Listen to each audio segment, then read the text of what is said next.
Hello, everybody. Welcome to DVD episode 1. And we are back again. We are still underneath we're still in the Underdark. And what happened last time was we started off in Darden, I believe. And Morden Mastersmith procured for himself a mercenary named Azrael. He is dressed in skeleton-like clothes, wielding a scythe, and the two set off together to explore the Underdark. And we ran into some hobgoblins, I believe. We slew them. Anything else we fought in the overworld? I can't remember. You fought bugbears, what they were. Bugbears, that's right. Not hobgoblins. Yeah, And you fought 2 bugbears. yes. And then we entered into the Underdark and fought I forget what we fought, but we fought some sort of monster. There was a hook horror, then there was a giant lizard. Yes, we fought a hook horror and then a giant lizard. And eventually made it into the city. Or more like a small town in the Underdark. Yeah, it's like an outpost of not even, probably 100 people. It's very small. Yeah. And it is here that we left off. And it's here where we start our game. Yeah, so you are in, I already forgot the name of the tavern we called it, but I think it's like the Black Dagger or something. Something along those lines. Yeah, something in Dagger, I remember. Yeah, so you're in the basement of this tavern. There's, this is probably the most lighting you've seen in the Underdark so far. Yeah, it's very bright in here compared to everything else. Yeah, and it's not too bright in here. It's dim lighting. Yeah. So I guess I slept overnight here, right? You did. You were walking down first thing.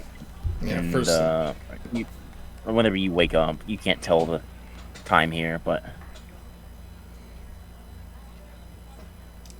yeah, so I wake up, I put on my robes and clothes, and head down the stairs. And probably look around is the first thing I do. sure, give me a perception check. Get the dice one here. Oh yeah. I think it's 11, but let me double check. Yeah. No, I am blind as a bat.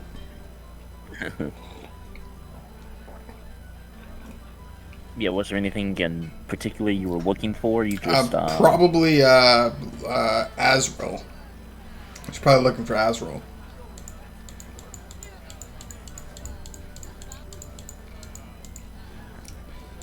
But I doubt that I see him.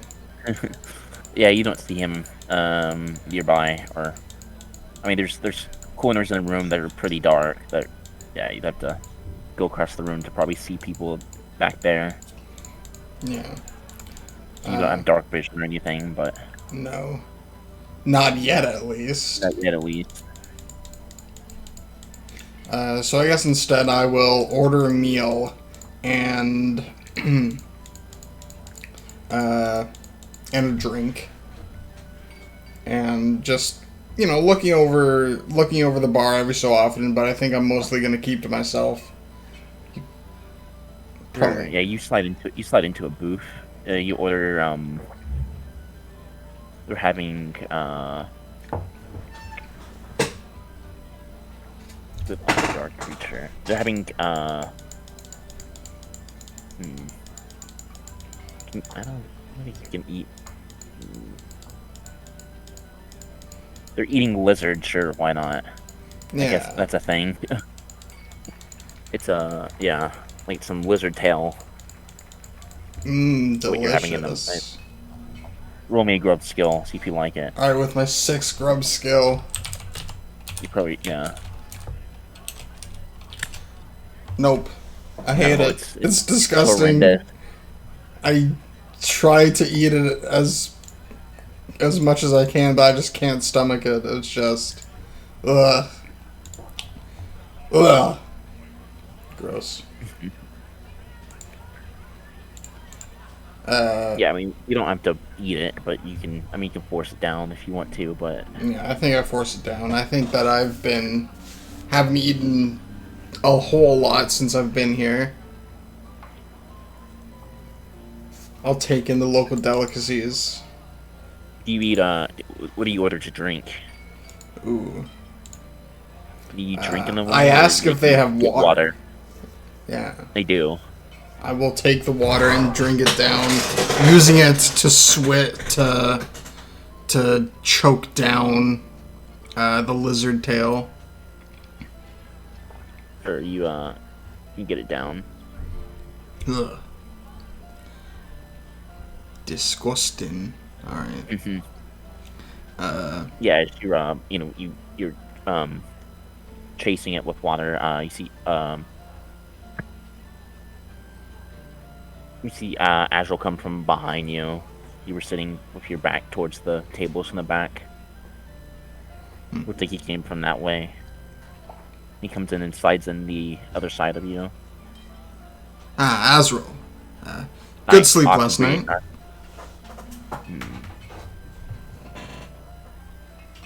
I never sleep well. Well, being a spellcaster, you need to get your rest. I get adequate enough sleep. Sleep hygiene, most people don't realize this, but sleep hygiene is very important to your health. Anything been troubling you? Need those that I kill. Sorry? He says only those that he's killed.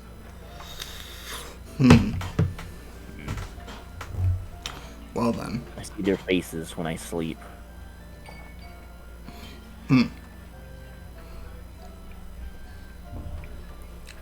A horrible affliction of the mind, I see.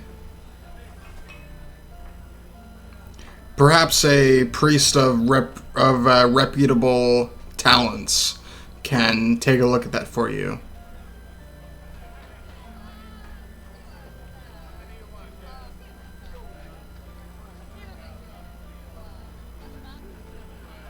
He shrugs. Then he waves down a waitress and orders some food and drink as well. See if he likes the lizard tail. I say food's not much today, but it'll do. Oh yeah, he likes it. Delicious. Ew. Yeah. Well, hungry, I see. He scarfs it down. Let me eat. Let me drink.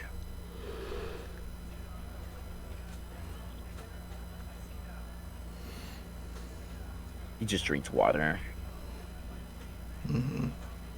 Best not to get intoxicated yet.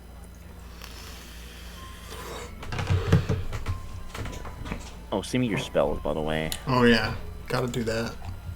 What spells do I have?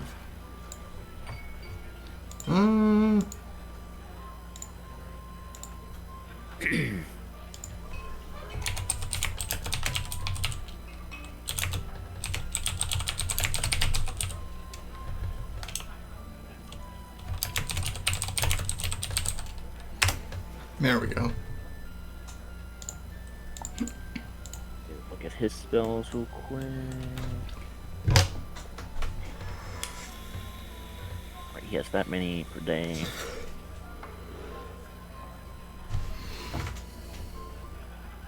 See here, you're not wounded or anything, right? Yeah, you're good. Yeah. I'm scratchless. Surprisingly. I know.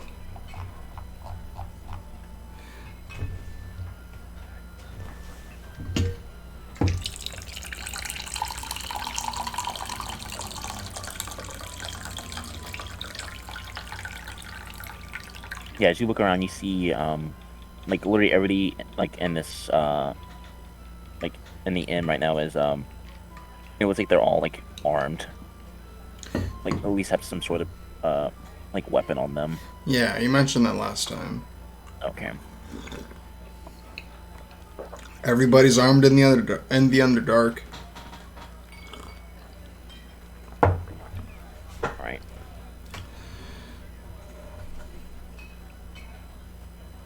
Yeah, they don't really see, like, any, like, old or, like, you know, like, poor, like, you know, beggar type people. It's, not a place for the weak, to say. No. We get killed if they come down here. Yeah. I mean, that's why I hired a bodyguard. They do not survive long. Yes.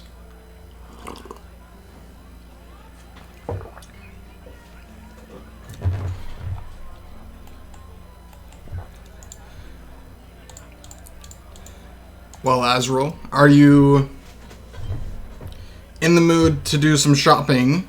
I'm sure that they have some valuable creatures here that you can replace your dog. Mal. Shit. What was his dog's name? I have it written down. He was leftist. Hades. Hades. No, it's Hades, yeah. Where I got left from. Do some shopping. He raises an eyebrow. For new guard dog of sorts.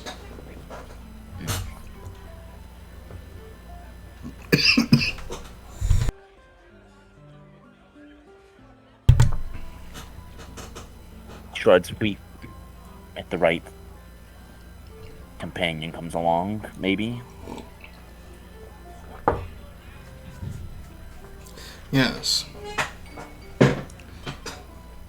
I'd be surprised if there were dogs down here, but perhaps there are, and maybe they're war hardened from staying in the Underdark.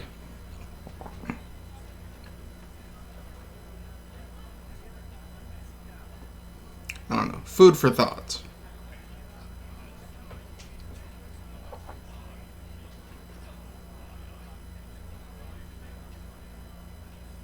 Yes, I don't think dogs will survive long down here. Probably not.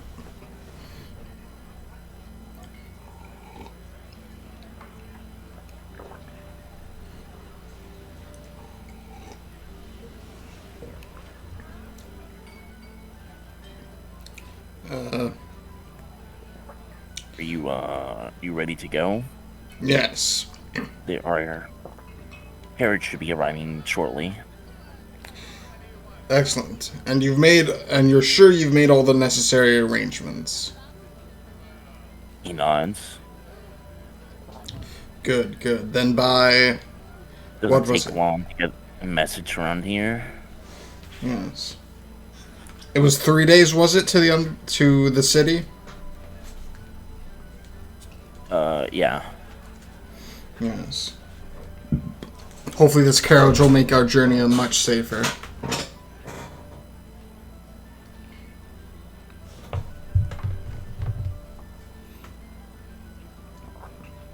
Perhaps.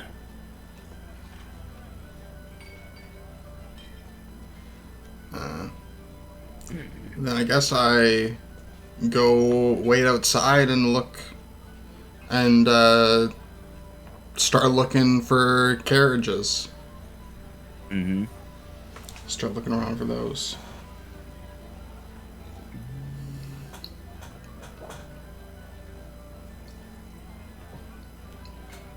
Casual says, when they arrive, they will come get us. I see. Then I shall wait then.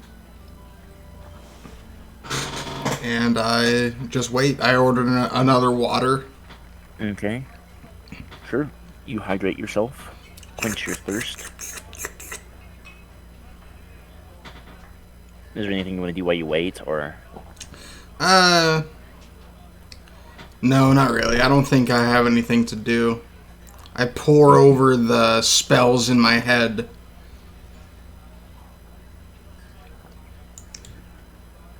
And yeah.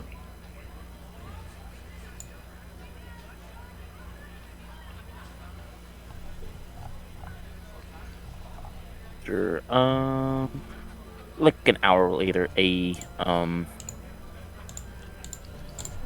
very fancy carriage comes in town to town and pulls up next to the tavern.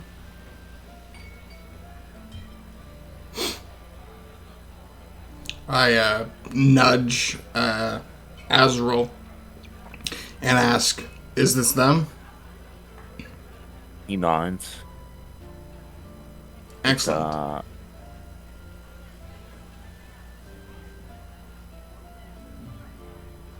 Yeah, pulling the carriage is. Oh, I'll give you a description of the carriage first. All right, so the carriage is like I think like stagecoach type carriage. Yeah. It's made of like dark wood, and it's like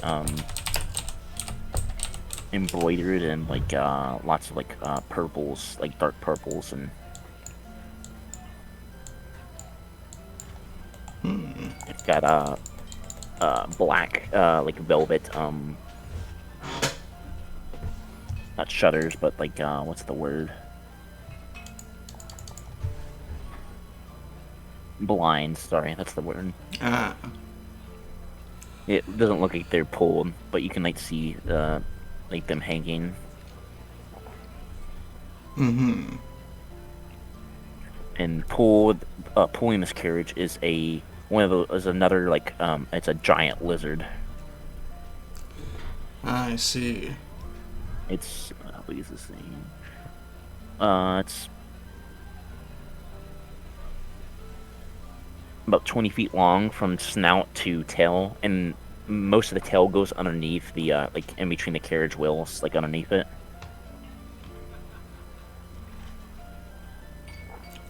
Okay. And you see that the creature is muzzled. Is muscled. No, muzzled. Like Oh, it's got, like, a muzzle. muzzle on Okay. it. Got... Yeah. I was thinking you're talking about a buff fucking lizard. Okay. Yeah. So I step out of the bar and look over at this fine piece of craftsmanship and this sturdy, hardy lizard. I say, well, if anything's going to get us from point A to point B, it's this. I take a look at the guy driving it.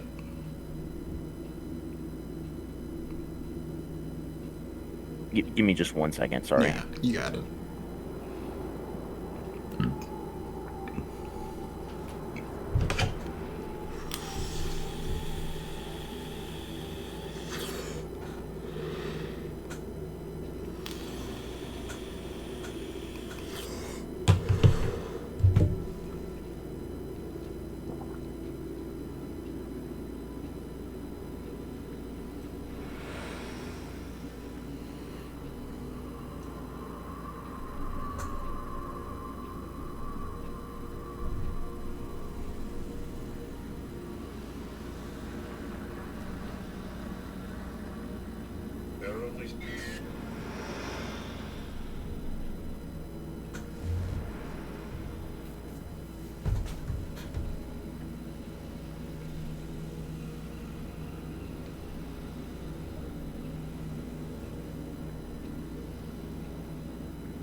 Hello.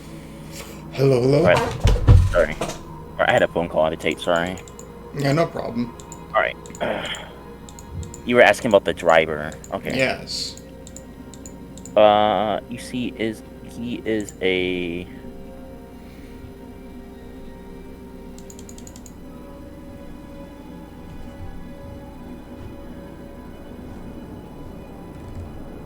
he is like a dark-skinned elf. You know, pointy ears. He's got like bone white hair. He's got like a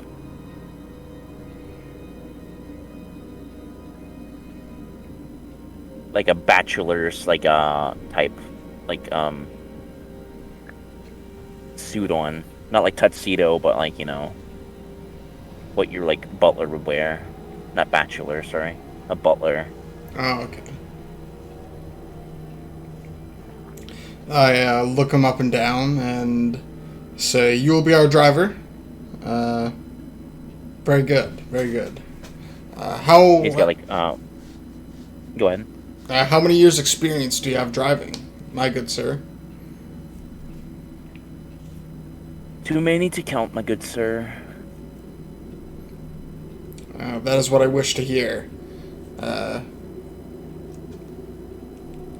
any trouble on the roads? None lately. Good, good. This is music to my ears, my friend. Uh, um, yeah, and I think that I will. Well, Oh yeah, you go. You go ahead. go ahead. Yeah, okay. Out of he got down off the carriage, and then he walked up and opened the door for another man, or another drow. And who is this? You see the man is wearing. He's got like a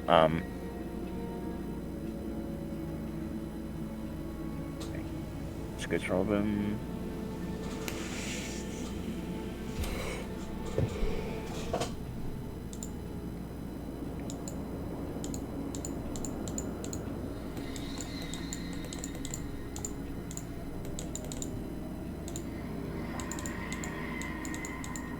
You see a slender, handsome, and tightly muscled drow. He's bald. It looks like he's bald. And he's got a eye patch over his right eye. He's wearing like brightly colored clothes. He's got like a purple like hat, and then inside the hat is a large got like a big white feather.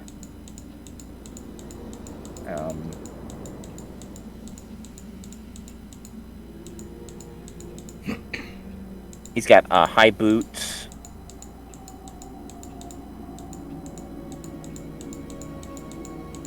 And it looks like they have like spurs on them too.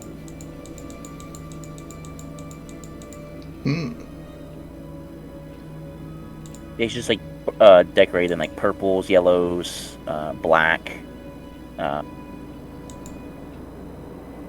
some greens. Yeah, he's like very yeah, and he's got a rapier on his left side.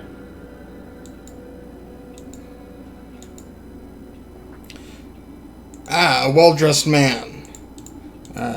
Yeah, very well-dressed man. Tell me, what is your purpose? Steps down.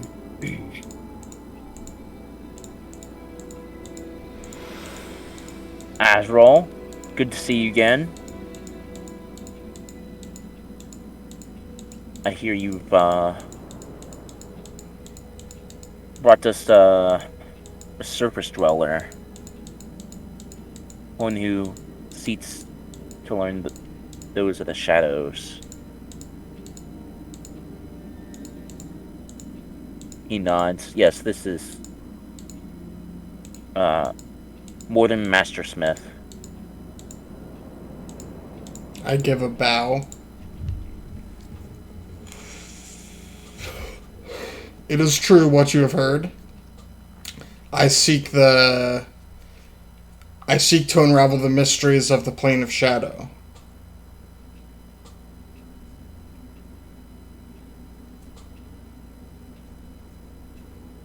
Another thing to note, he has a cloak of just about like every single color of the rainbow that he's wearing. Oh, it's like an elven cloak or something like that. Yeah, it's like very Camouflage. very nice. Cool.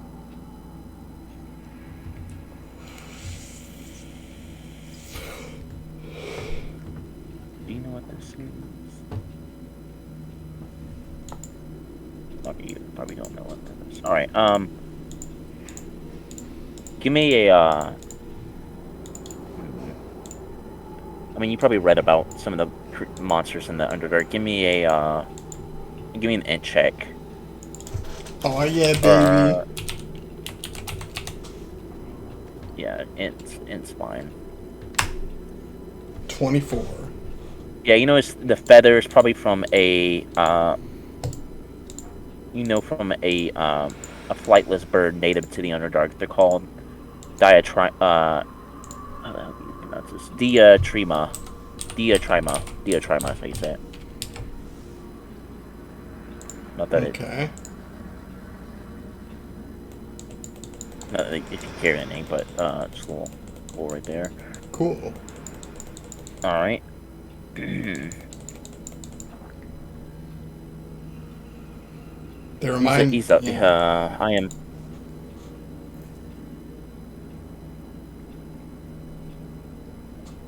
He says I am Jarlaxle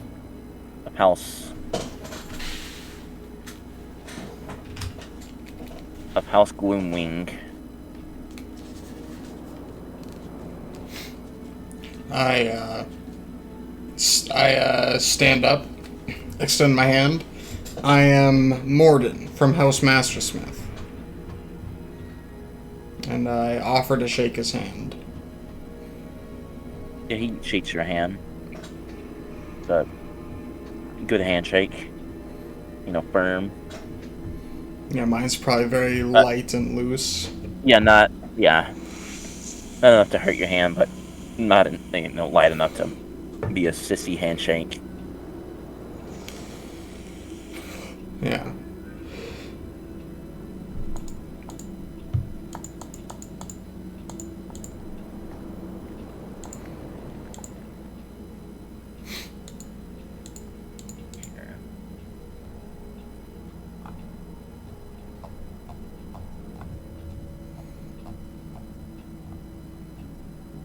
All right.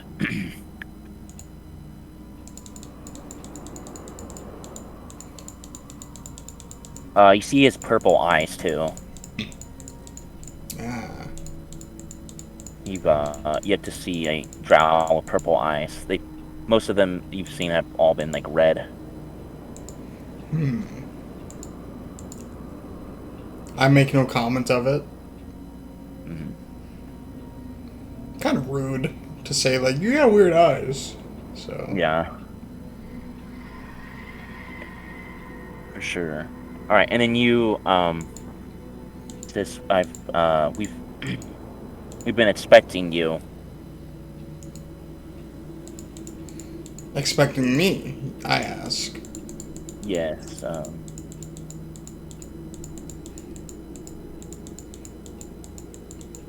I should hope so. You are driving me, after all. I made special invitations tonight to one of our Shadow Masters for dinner tonight. I assume you will be there. Yes, I shall attend. This is the first time hearing of it, but I am happy that I have heard of it. I should like to dine with a mage of close to my caliber.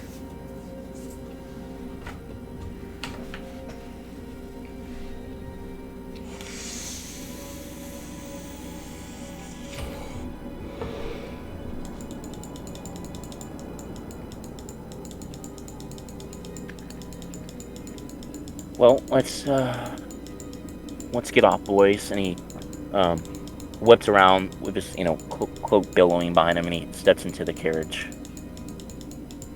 I will enter the carriage myself and take a seat. What do you set? So there's only like 2 benches. So there's one that's the Jarlatzel, and then there's another one that's empty. I will sit on the side with my back. He's on the left. Yeah. Okay. I'll sit with my back facing the driver. Yeah. Okay. So you sit on the right side. Yeah. I'm always on the right side. You'd like to think so.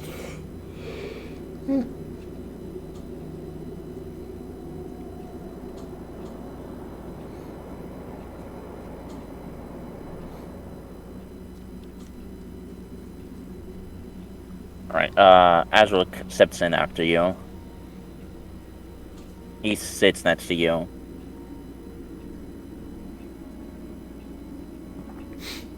Excellent.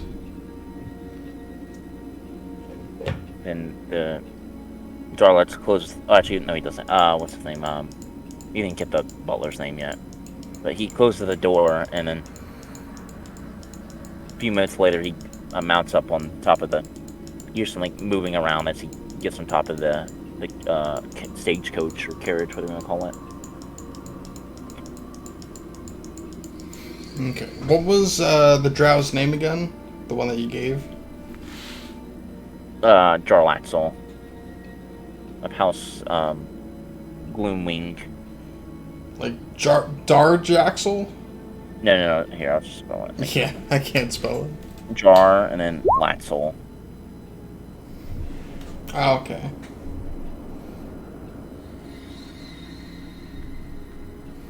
And he was of House... Which one? Black something? Gloomwing. Gloomwing.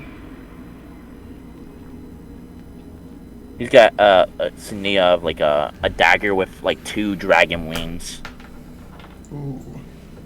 And the dagger is dipping blood, like black blood. Fancy.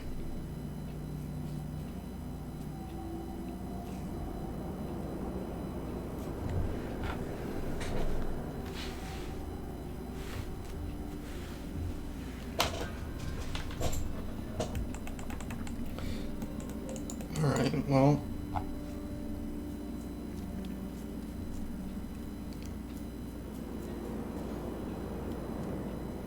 all I do now is I sit and wait for the carriage to start moving. Yeah, a couple minutes later, it takes a second. I know, have you been on... You've probably been on a few carriage rides throughout your life. Noble. Yeah, this is like the smoothest ride you've ever been on. This is yeah, it's more smooth than any horse or what other beast of burden that's ever moved a carriage with you inside of it. It's like you're floating basically. Very smooth. I turn to Azrael and ask, did they recently make these roads? This ride is unusually smooth. No, not my friend, that's the lizards you see. They make the ride quite comfortable. Perhaps the overworld will have to take a page from the Underdark's book in order to get some nice, very smooth rides on the surface.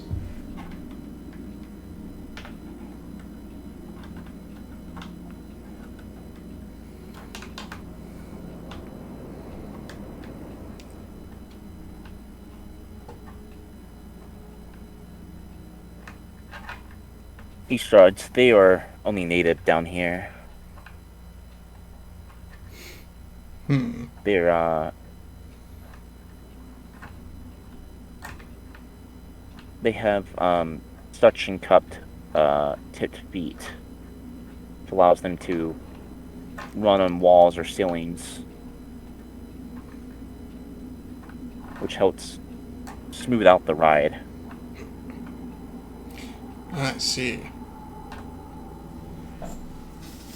Interesting physiology these lizards have. You wouldn't notice the lizard was actually, the one that you fought before was a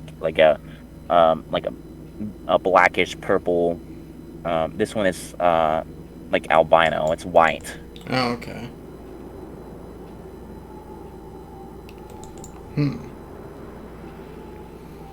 I take it that many a creature in the Underdark is albino, such as this lizard here, simply because of the lack of sunlight.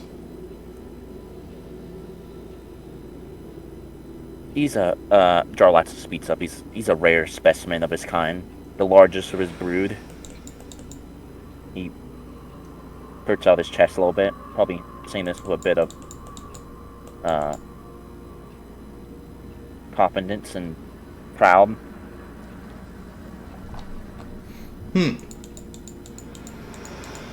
Only the best. Only the best.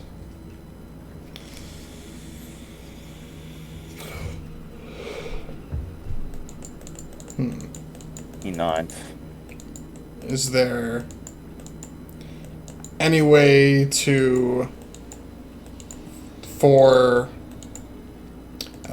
people like us to harvest the power of their suction cupped hands in order to scale walls such as the lizards do?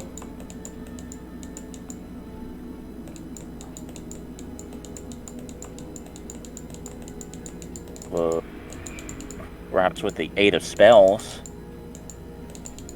Yes. I know one such spell.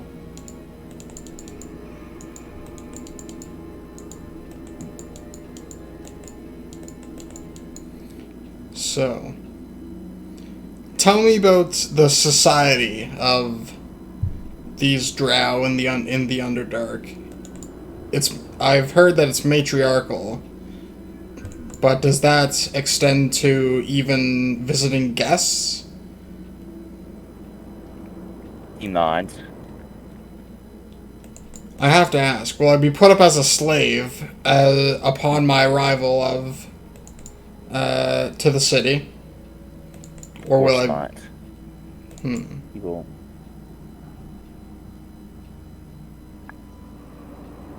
Half the population will be welcoming of you, the other half will...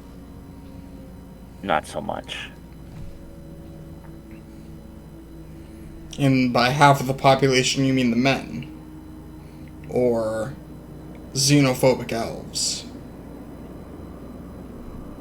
A bit of both.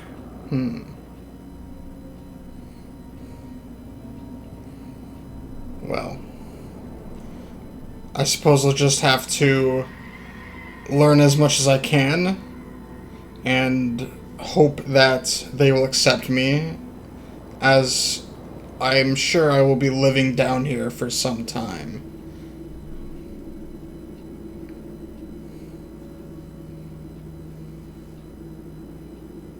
We'll have to get used to each other.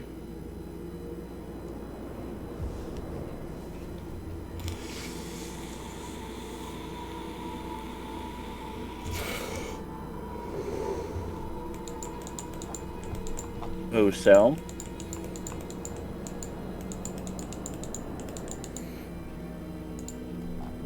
We don't get visitors from surface dwellers very often.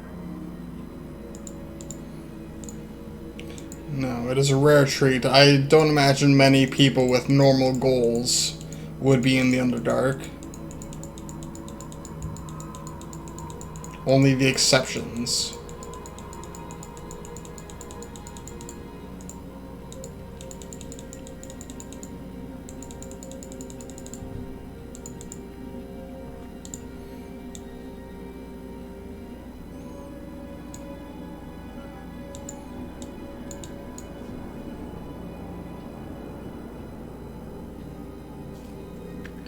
As you talking, you glance out the window. You see like what's a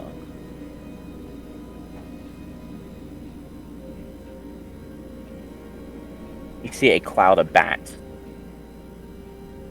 fly by, like giant bats. Yeah, I'll look at them intensely. There's just Intently. for a moment, yeah.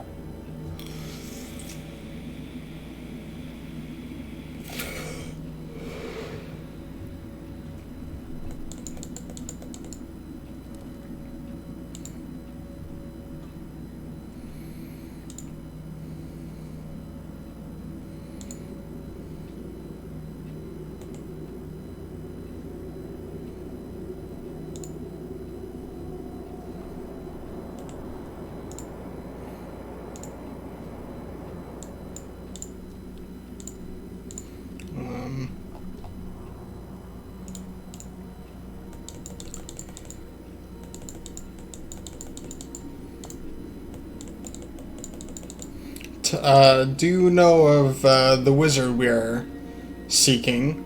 Anything about him that might be good for me to know before meeting him or her?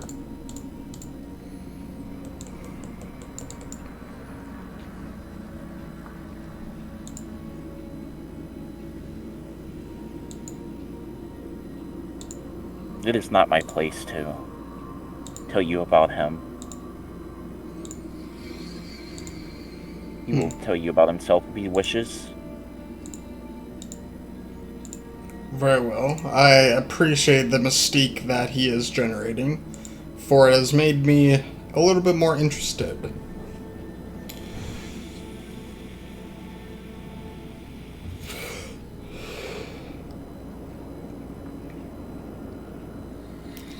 Tell me, tell me at least this, does this mage possess a tower or a base of operations? He does. Hmm. A large tower in Draenor. Very good. Although the architecture of a tower may not be very closely studied in the dark, I'm sure that his tower would shine bright if it was on the surface and be a thing of beauty.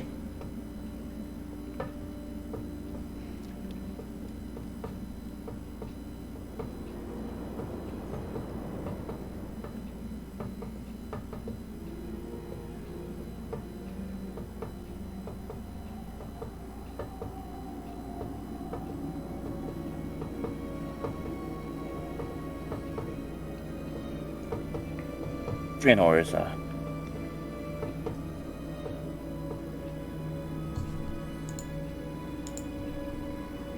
a beautiful city in its own right.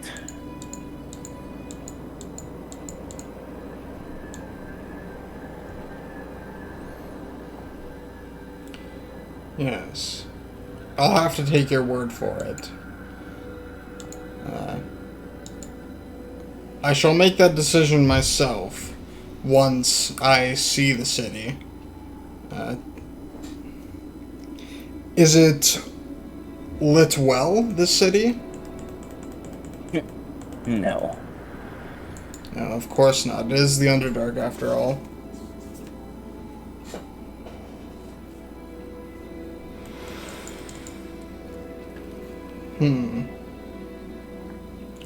Perhaps I'll have to carry around a lantern with me everywhere I go. That would be tedious. but perhaps necessary. It's not pitch black. That it is not required.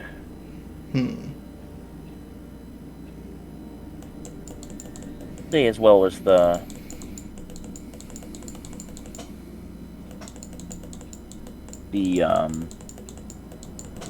as well as the black dagger was lit. Very faint lighting. You know, it's pitch black in here, by the way, inside the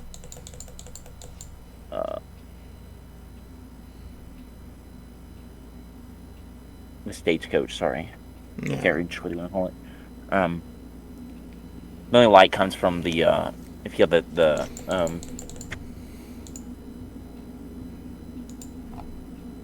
man, I'm just losing my train of thought here. The blinds. The blinds are open, so that's like the only light coming in from it, from outside. Okay, so it's really dark in here. Yeah. You notice his eyes that glow and like, you know, very faintly, but and they you can make him out and then his eyes in this darkness.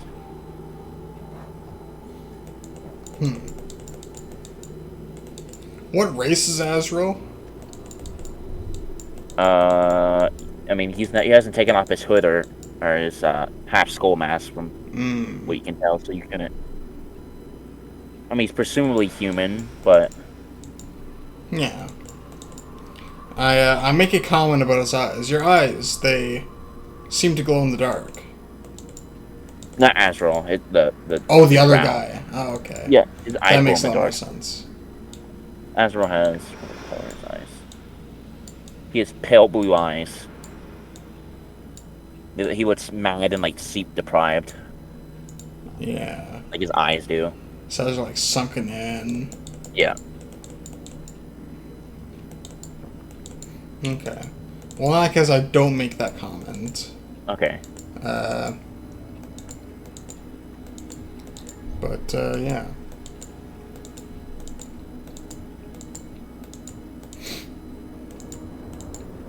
It'll be some time before you arrive. It's about 6 hours from the outpost.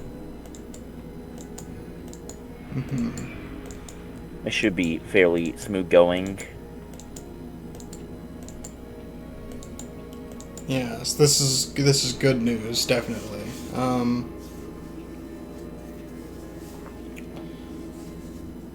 Well then, perhaps I shall rest for a bit before we enter the outpost.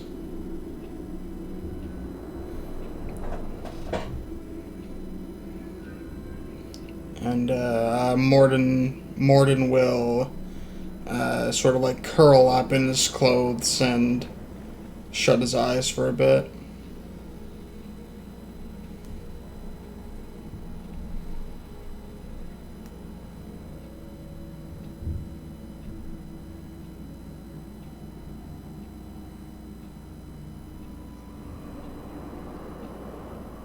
Alright, you awaken an unknown amount of period of time later. You waking, you are, you have a, like, cloak over you. Get it. It's,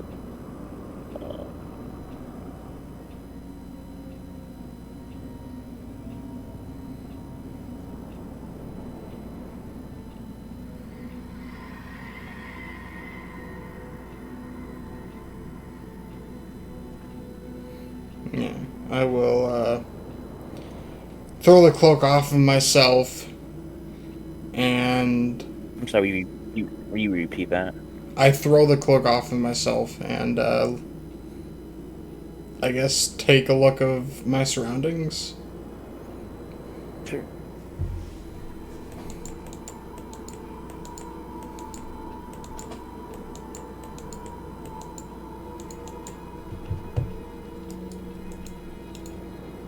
Yeah, hang on. I'm just gonna give you a description of the cloak real quick.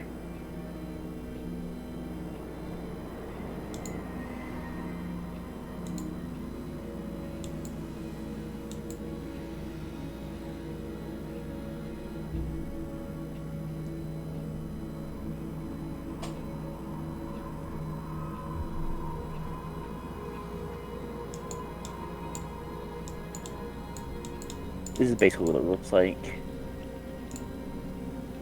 It's it's like the same color as like the walls here. It's like granite looking, and then the trimming of the cloak is it's like pitch black with like it looks like white spider webbing. Oh. Interesting cloak.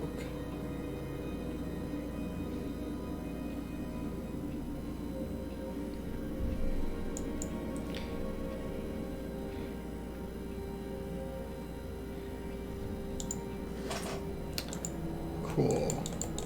So that's the cloak that I threw off of myself. Yeah, that's what you took off. Yeah. Okay.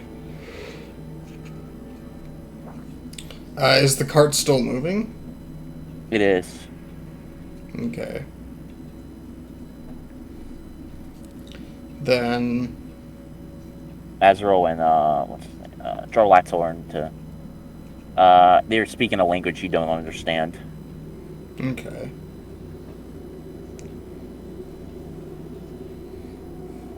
I will not interrupt and let them have their conversation.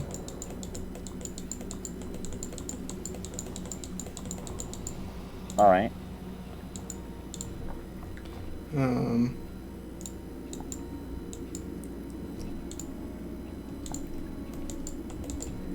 I will ask how once they're done their conversation, or once there's a appropriate point where I can jump in, I will say, so how far away is it now, roughly?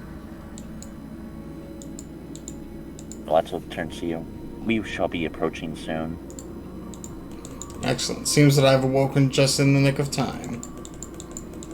Yeah, as you look out the window, you see large, like, granite spires. Ooh. That you can't see the top of.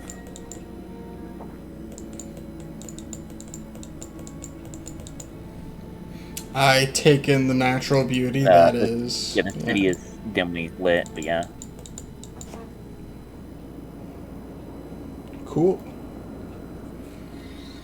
I will, just like in typical tourist fashion, take in the sights and and Morden grows increasingly excited.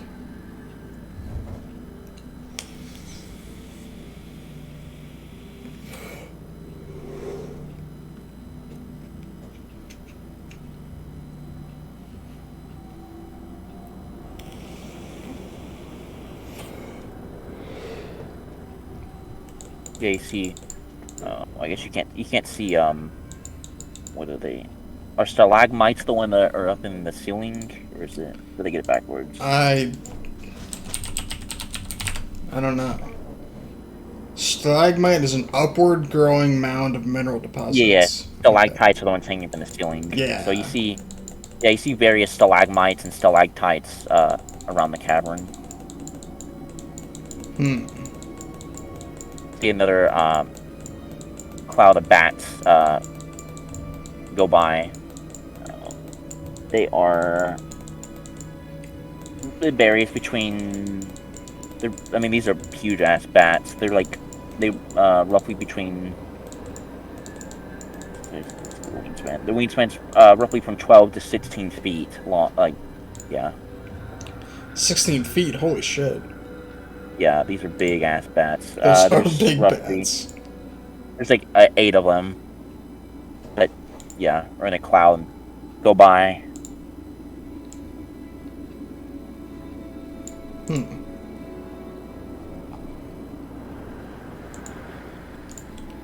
Strange. You see like the various some of like most of the buildings, instead of like a city with like the lights would glow typically like yellow. Most of these glow like purple. Like the tops of some of the buildings glow purple. You see some windows, so they're with like this glowing purple light. Oh, okay. They got a color theme going down here. I like it. I like it. The walls are awesome. Yeah, you see walls around the city. um, like spikes jutting from them, like big ass spikes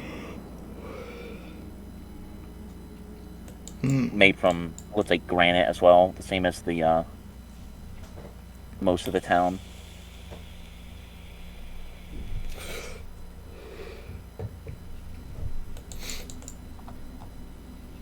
Yeah.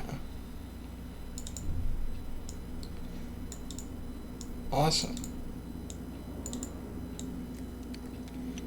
Morden will wait patiently as he's taken throughout the city. He just keeps staring out the window the entire time.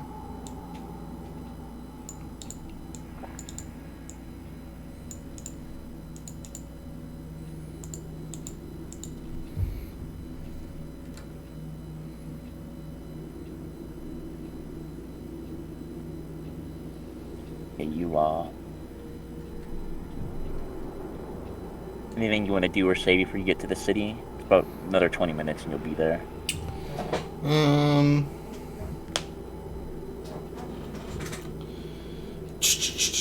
I'm thinking.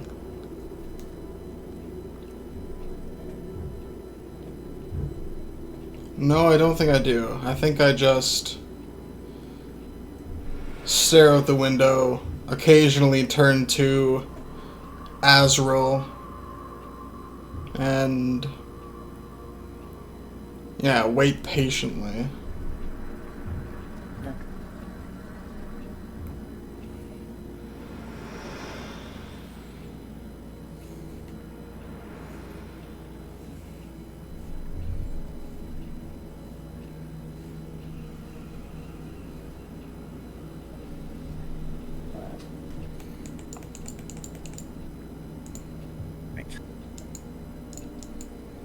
You wait. So you eventually you arrive in the city.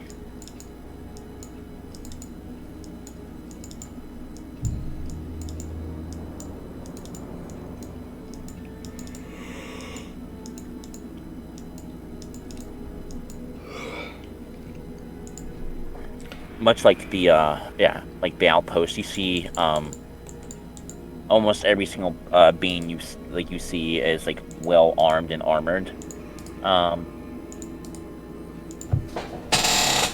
You see like various like colorings around different types of monsters. Give me a perception check.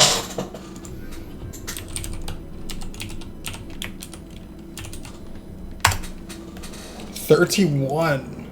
Yeah, you notice that no like no drow have like collars on them. Okay. No drow seems to be that I've seen thus far seems to be enslaved. Yeah, it's like it's like anything else other than drow. There's like what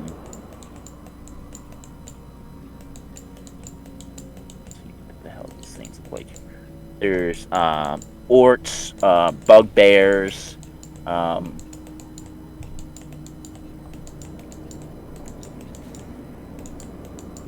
dark-skinned dwarfs and gnomes.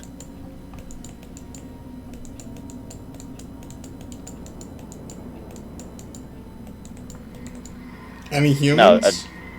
There are no humans that you've seen so far.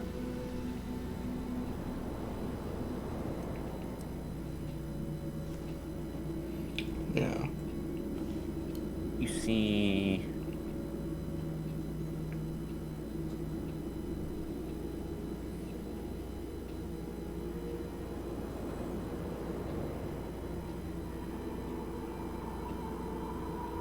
You see like lizard men too. Oh, like geez.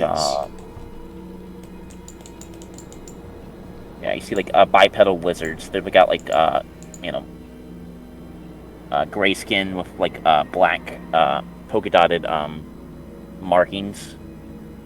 Got kind of a frill going on as well. Have I ever seen a lizard man before?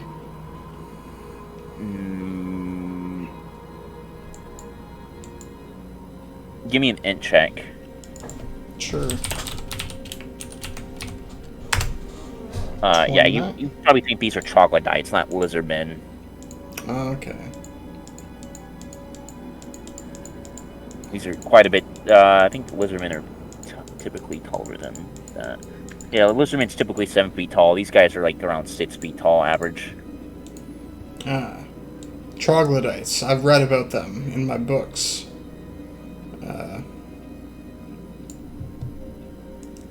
Much different when you view them in person.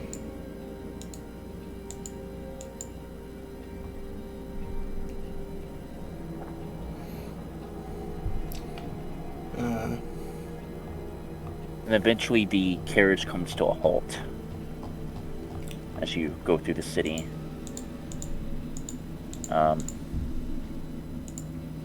We're here as Jarletzel. He cracks his fingers together. Stands up and he waits for the butler to open his door.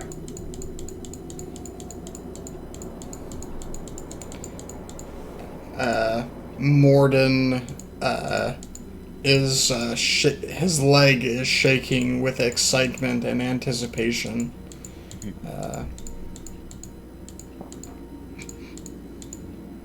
He anxiously awaits the opening of the door. Sure. Let's let me use the bathroom real quick and then we'll do that. Yeah, I'm gonna go grab myself a drink. Good. Just take a little break for a second. Yep.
I am back.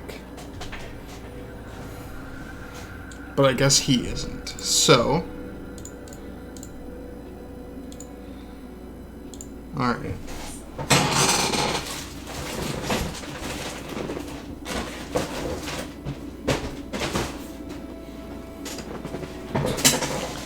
I have procured for myself a Pepsi.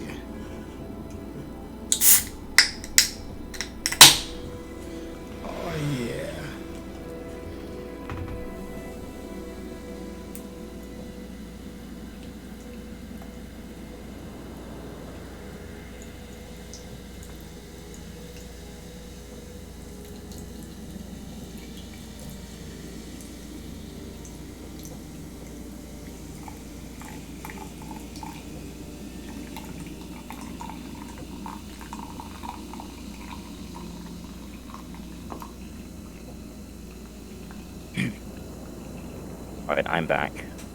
Welcome back. Alright. Sweet. Alright, so you have arrived in the city of Draenor. Yes, as the door of the stage swings open, and down steps Jorlaxel, and then Azrael, then you, or do you attempt to go in front of Azrael, or? No, I'll get out last. Okay.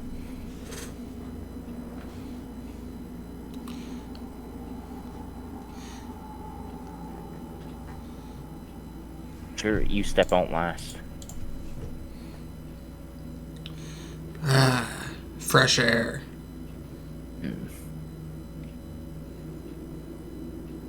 As you hear the you hear the ringing of a bell, like on every second on the second.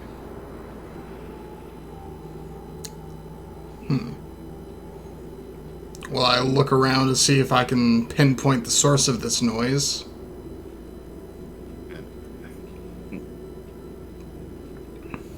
Give me a perception check.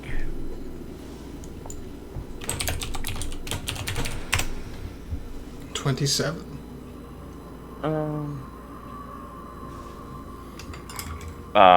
If there is, you can't, you don't see any, like, bell or anything. So it's probably out of sight. Yeah. Morden assumes that some magic is going on here.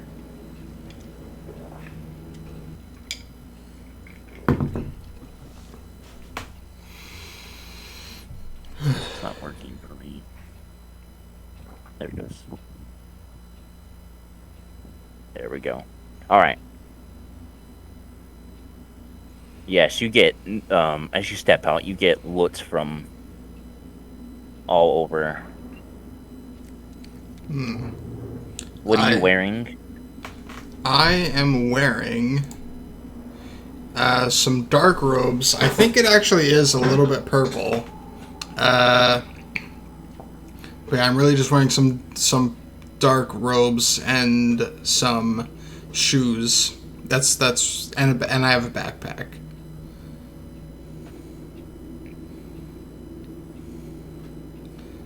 Oh, did you take the cloak with you?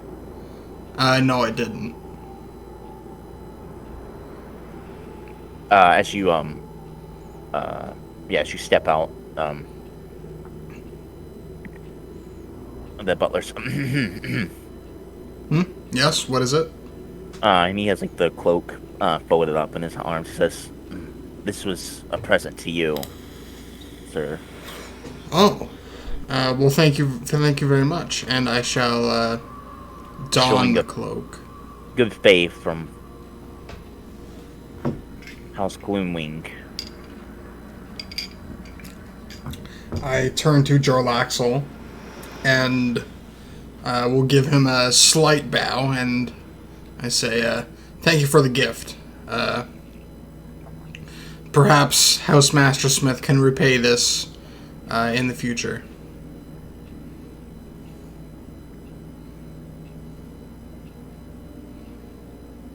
He nods.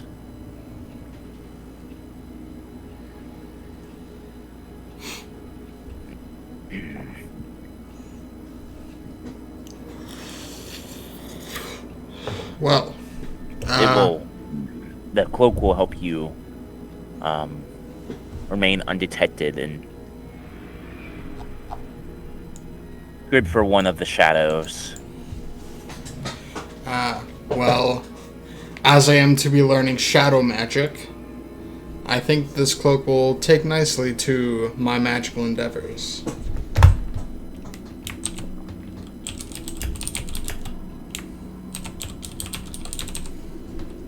And how much does that cloak weigh?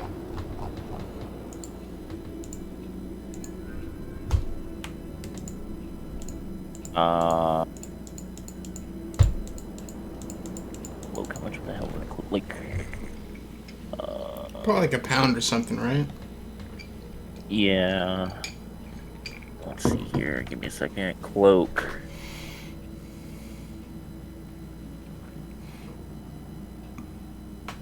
It's just say it's negligible. It's very light actually. Okay. Surprisingly, but the material feels like really strong. Yeah. Like it would be pretty hard to cut this material. That's good to know.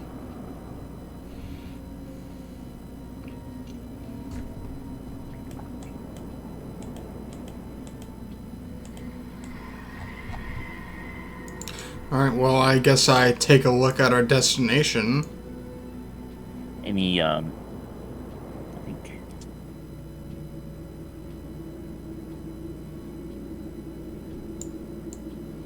he would have told you sunlight will utterly destroy that cloak if you were ever to return to the surface with it. I'm sorry, can you repeat that? The cloak. If you were to ever return to the surface and you allowed the sunlight to hit the cloak, it would be utterly destroyed. Good to know. Thank you for telling me this. I shall make a note of that.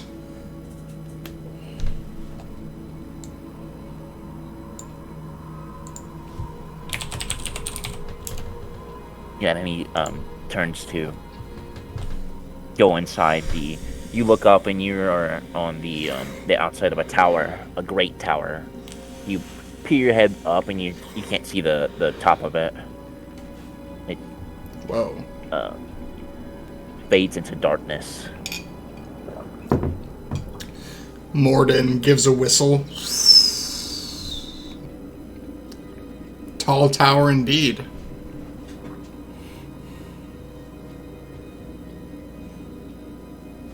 You see other drow around, like in groups.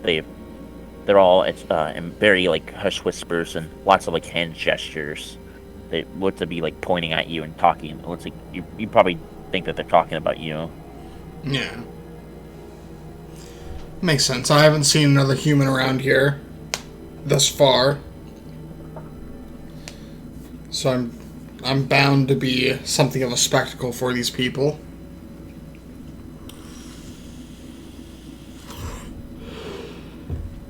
I simply brush them off as lesser beings who can't handle the sight of a strong human mage.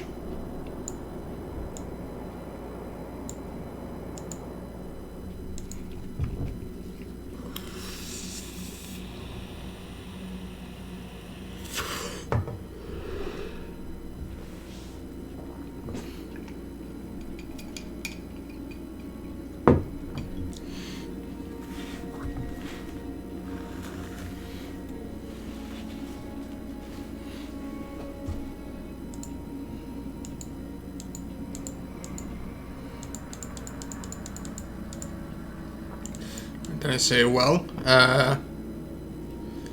shall we enter, or are we waiting for something? Jarlath was already entered. Oh, okay. I will enter myself then. Sure. Mazrol comes behind you.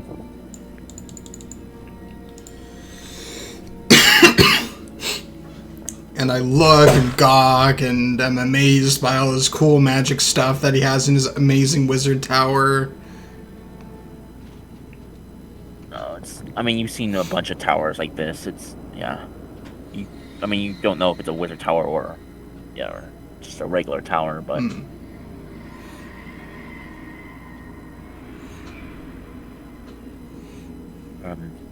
So you walk inside. You notice a staircase, but there's there's no a hand railing. It's literally just stairs, and then the stairs go into the wall on the right side. If that makes sense. But there's no hand railing on the left side, and then there's another one that goes up it too. like on the other side, and they were very like close together. That makes sense. Okay.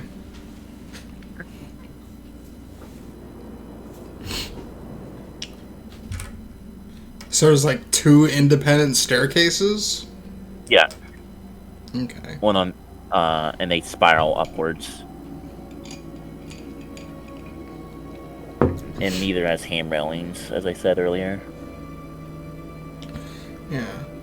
Do I spot Gerald Axel headed up one of these stairs? He was exchanging some hand gestures with another drow. It looks like a drow female.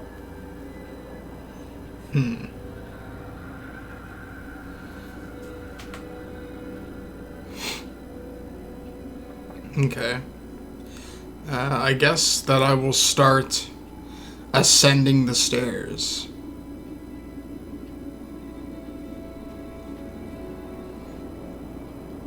All right.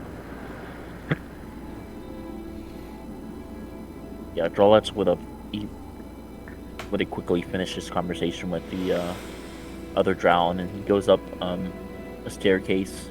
You follow? Yeah, I follow them. All right. He leads you to a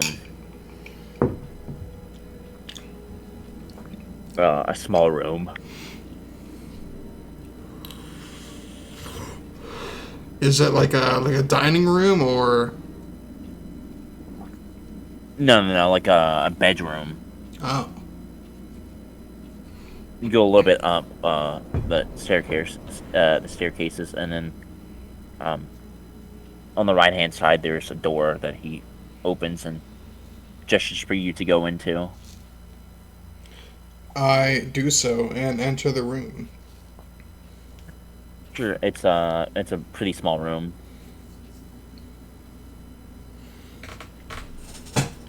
All right. There's a desk, a chair, a bookcase, and a bed, and that's about it. I will take one of the books off of the bookshelf and begin to read it at my desk.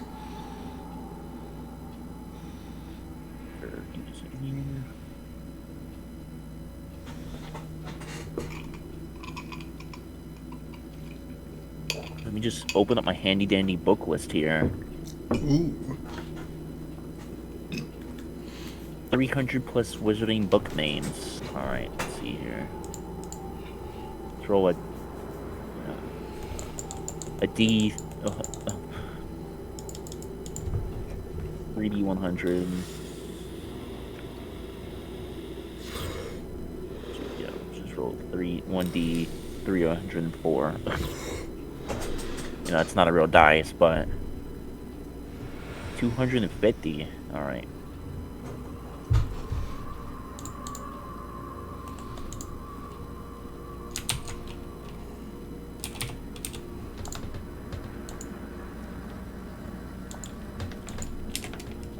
Let's roll another one.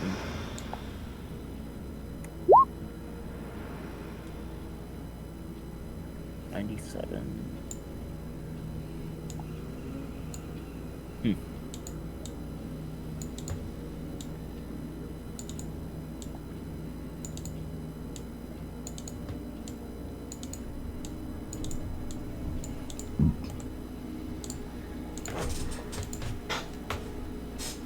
So the book is about where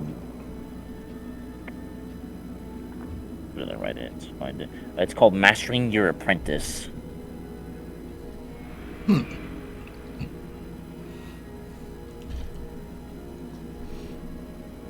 Gives me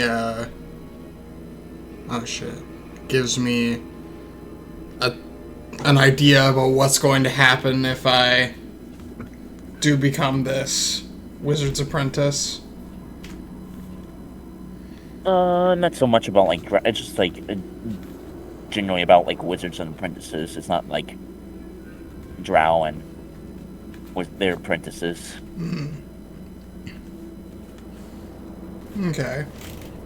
It's more of like a guidance book for a teacher. Oh, I see. Well, I'll read it just in case I have an apprentice of my own one day. Okay. Yeah. If you I mean, as you go to go. No, sorry.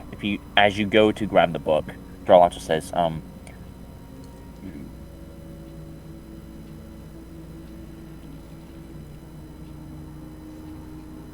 dinner will be later. I will send for you whenever everything is prepared and we are ready to feast.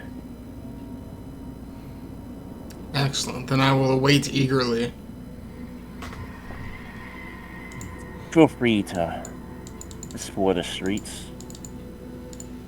It will be many hours before the feast is done. Very well. I shall explore a little bit. And he's like, I have things to attend to, and he goes off. Like, shows Azrael to a room as well. After you. Okay. So after I'm done sort of like skimming through this book, learning about apprentices and masters and wizards, I will close the book and leave my room. I'll make a mental note of where it is and start descending the stairs. Yeah, I mean, there's like a whole like bookshelf of books. Sure, you descend the stairs.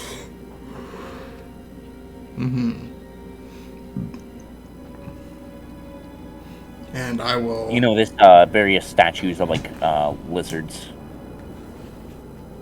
In the tower? Yeah. Huh. Like yeah, like it, yeah. I will... Lizard, there's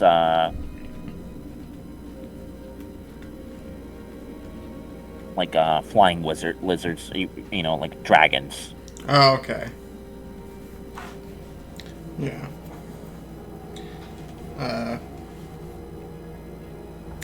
I will try to discern the species of a single dragon that piques my interest.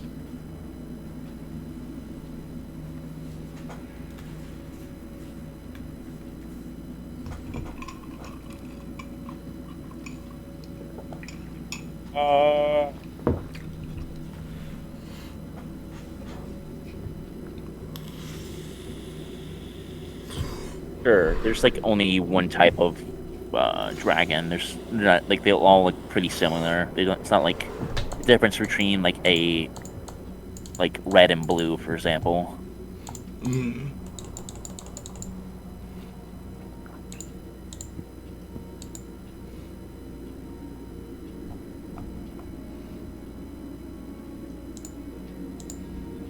Okay. Would your character know about various dragons, or what would you say?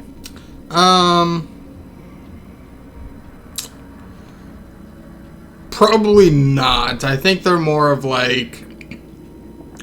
They're more something that he's like read in fairy tales when he was younger. So he's probably not a dragon aficionado, but he probably knows a few.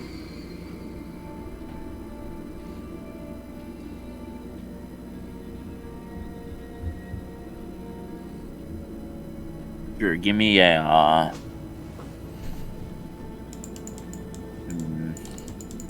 so what check would this be? Maybe int or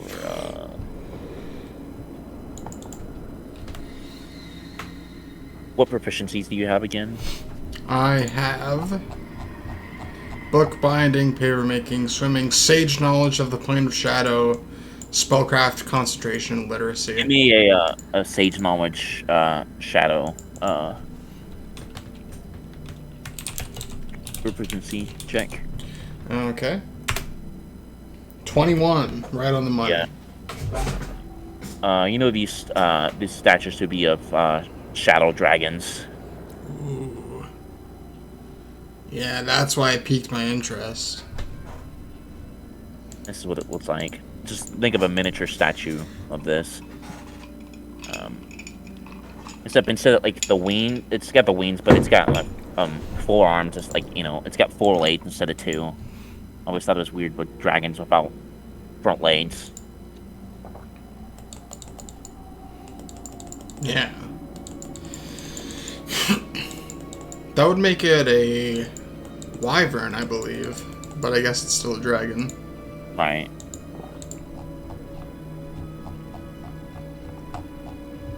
Yeah, so I will make note of the shadow dragon in his tower and then take to the streets. Sure. You would have noticed that your the handle on your door was the head of a dragon too. Like there's the head of the dragon, and then there was like a knocker, if that makes sense, like Yeah. a brass coming from the head out of like the mouth.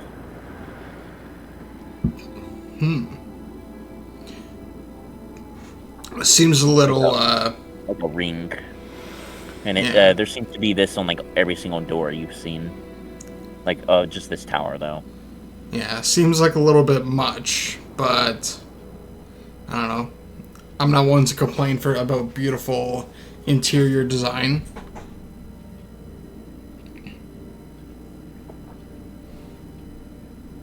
Morden probably thinks it a little bit superfluous that one would spend, money to have dragon-headed knockers and door handles that, yeah. You can definitely tell they live a very rich lifestyle. Mm-hmm. I mean, the carriage was quite intricate and what's the word? Intricate, whatever it's. I can't think of the word.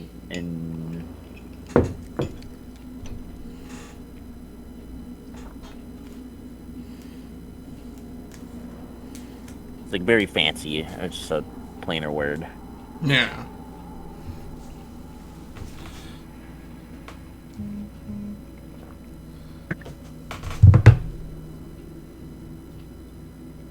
All right, you step out.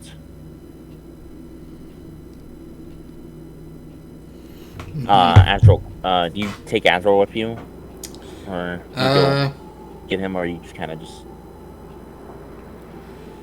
I knock on Azrael's door and ask him.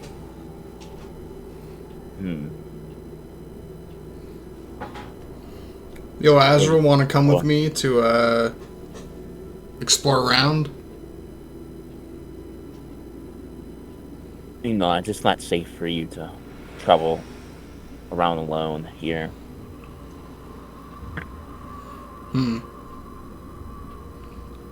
Yes, I am a stranger in even stranger lands. Not to mention you can't even speak their native tongue. Yes, that is a bit of a problem. Perhaps I will pick it up once I stay here for a while. Nods.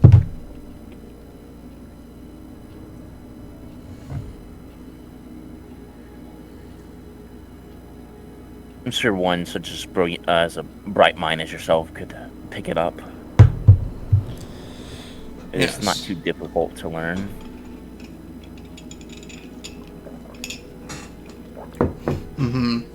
Perhaps instead of that elective of Orcish, I should have taken Underdark.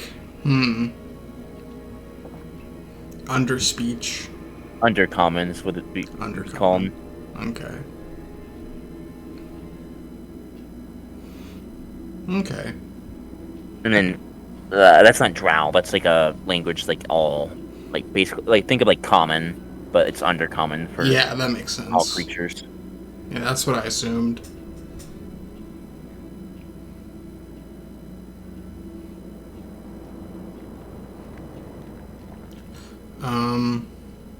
So yeah, I'll take Azrael with me, and I'm going to explore around the shop district. Sure.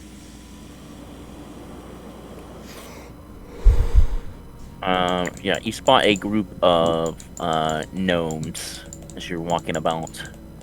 Oh. There's like, yeah,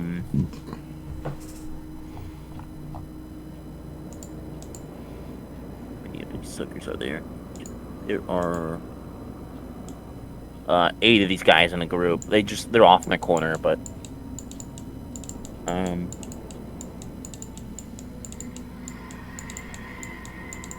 and obviously there's drow everywhere. Mm-hmm.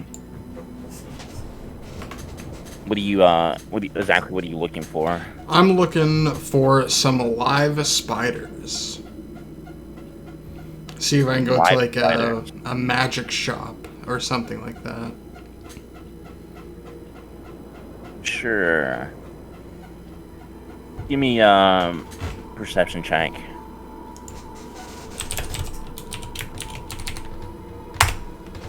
21. You. All right, you go to like a.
Yeah, so you find an elven's like a drow's not so a magic shop, but like an alchemy shop.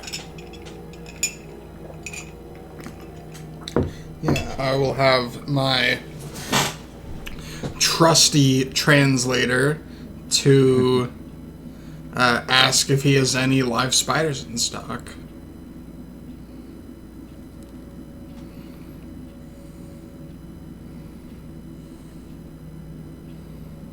Yeah, you see an elderly drow.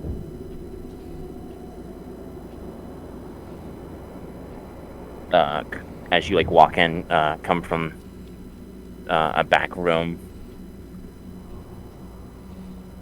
And he says, "Just a moment." He's like fumbling with something, and then as you you go straight to like the counter. Yeah. Yeah, he stands up and then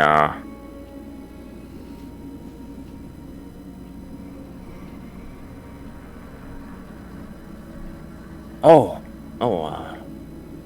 greetings. It's not every day we get 2 day walkers through here at the same time.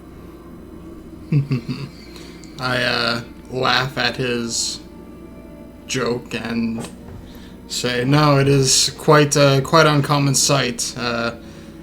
It's not every day that I get to see Underdark folk either, but yes, we are. At least I am new in town." He speaks quite fluent common. Okay. New to Draenor, you say? Yes, it was a bit of a hassle getting here, but I'm here now.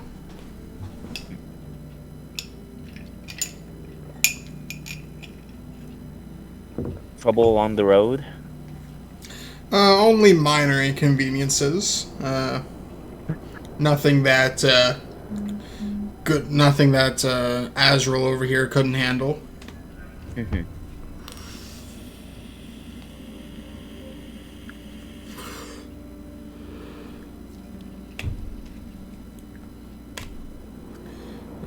tell me, are there any sights to see for the Daywalker?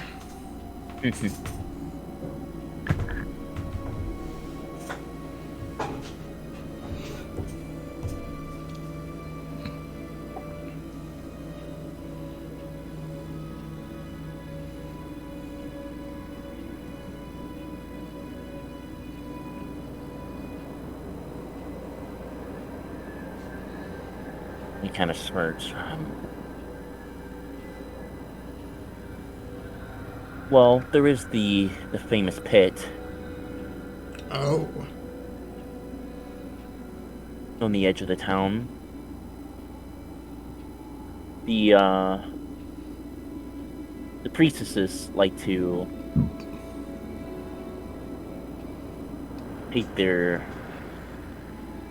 take male slaves there and teeter them over the edge as they have their way with them. Oh. Huh. I think Morden experiences his first little bit of culture shock as, you know, would this? So are there slaves in the overworld? Yeah, there are slaves in the world. Yeah. They would have bronze. They would have like bronze collars around their necks, or some sort of collar, steel, bronze, whatever is available. So I guess this doesn't shock him as much as I probably thought it would. You notice that the slaves on here are wearing like a dark green, like metallic metal around their neck.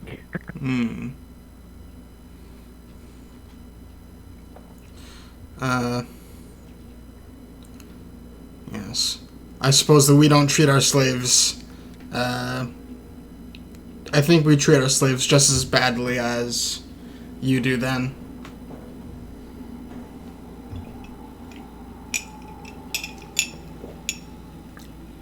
Ever felt the sun's kiss? No.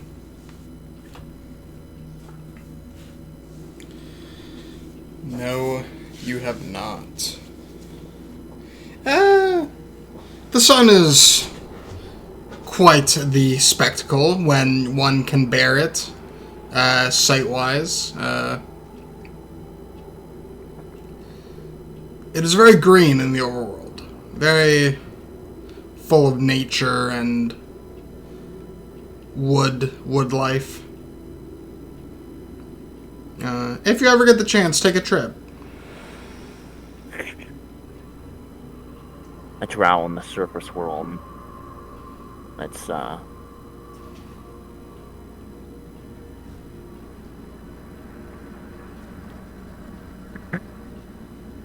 million and one to happen. Well, the chance is never zero. Perhaps during nighttime, but never during the day. Too bright, I ask.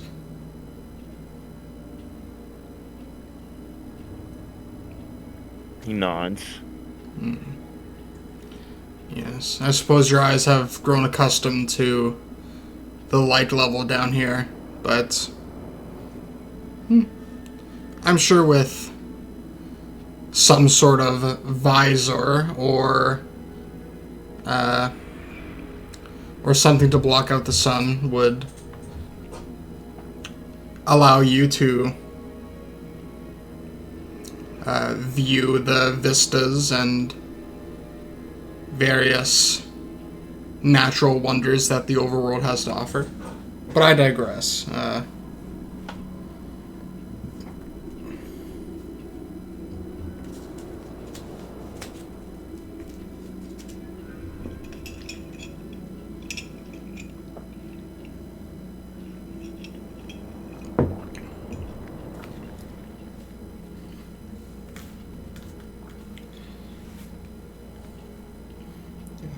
Yeah, he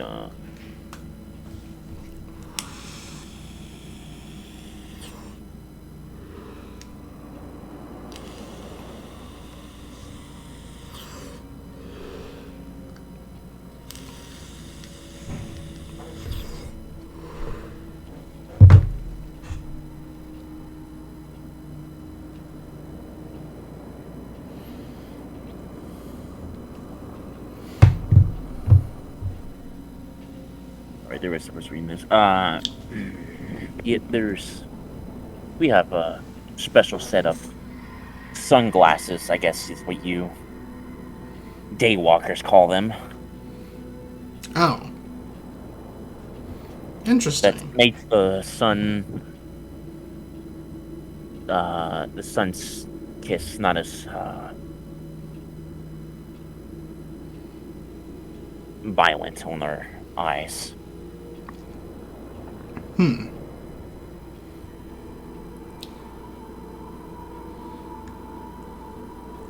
Excellent. I don't think I've heard of these sunglasses that you speak of.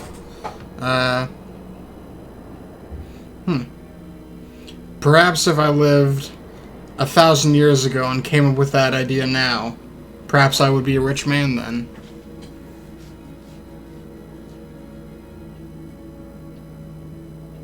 Perhaps indeed. Anything else you wish to know about the surface? I've lived there my whole 16 years.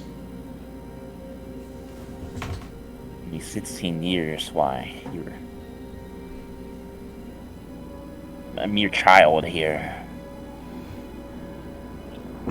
Humans mature much faster than elves.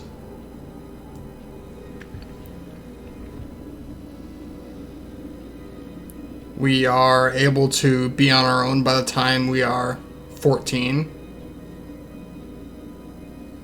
Start a life, have a family, that sort of thing.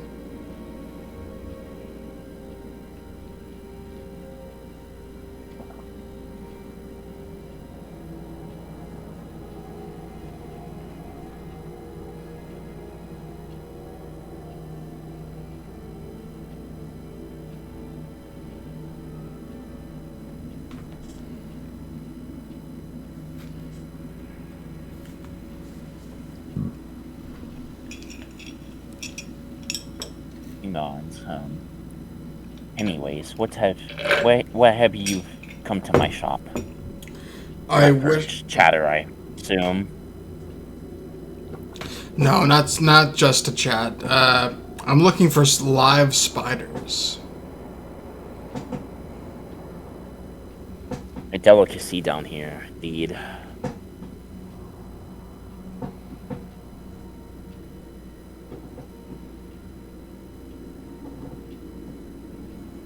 I have some. Yes, though they're not for eating. Well, I suppose they do eat them, but I they're would- for I would- spellcasting. I would refrain yourself from eating them in front of the priestesses. The priestess. They do not take kindly to spider eaters. No, they are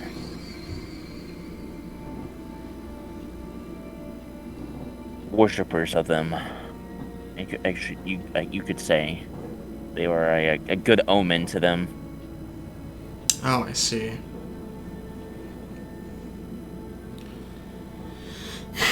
Eating spiders, a crime of heresy down here. Very well, I shall keep my spiders out of the prying eyes of priestesses and priests.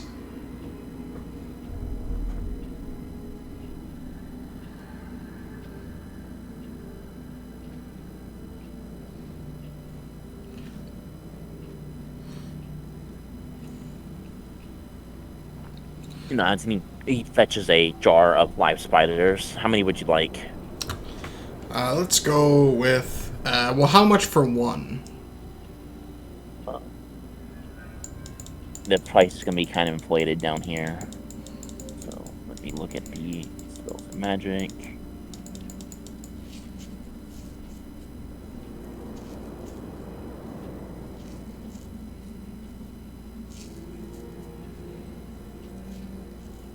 Either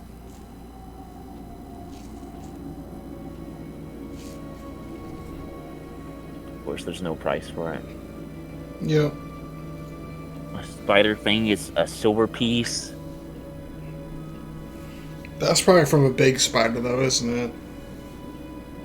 That's just for animal specimens. Spider, it's uncommon. Scarcity is uncommon. Is there anything close to a spider?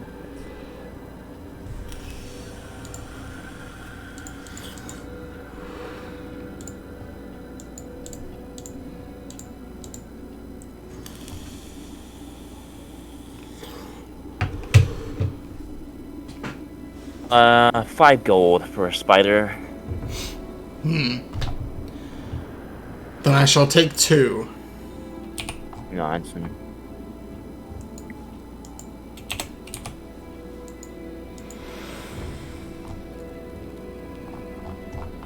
He transfers them to another jar and gives it to you. 2 of them. I will empty the jar into my belt pouch. Sure. And hand him the jar back. Right.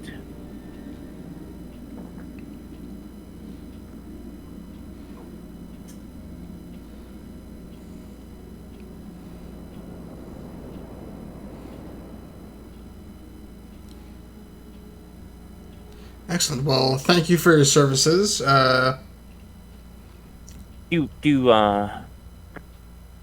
He says, feel free to browse around.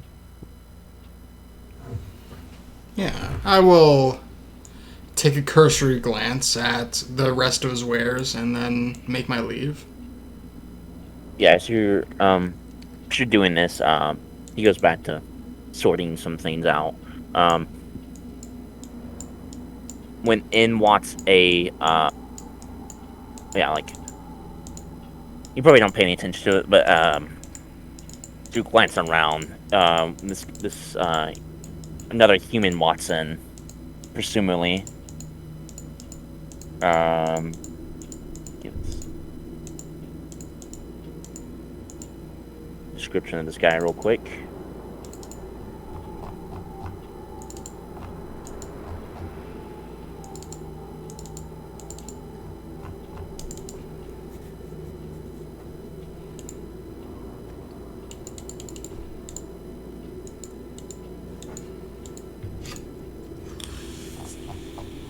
Yes, probably in 60s, late 60s. He's pretty tall. How tall are you?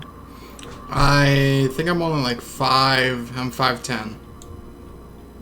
Yeah, this guy's like 6 foot ish, around 6 foot. He's got long, like Gandalf type beard, white and grizzly.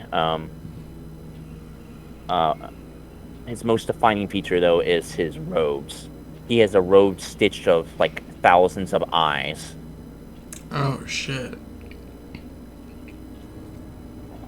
And then he's carrying a gnarled staff, and then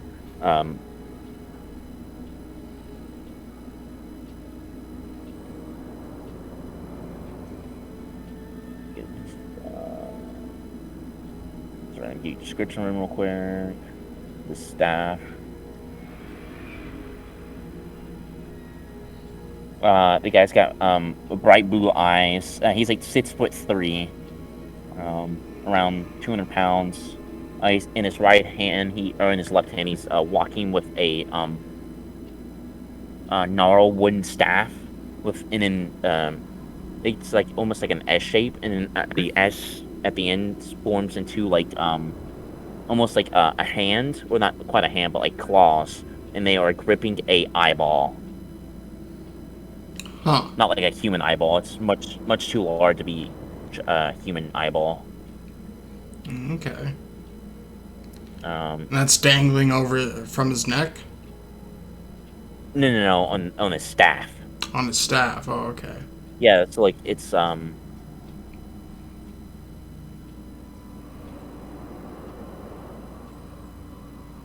on, think of this. This is what the staff looks like.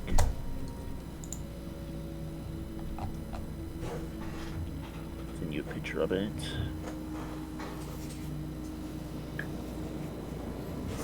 That's what the staff looks like. Okay.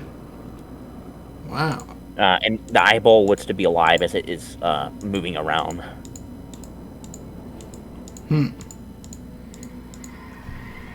I will try to. Oh yeah. Yeah, he goes up to the I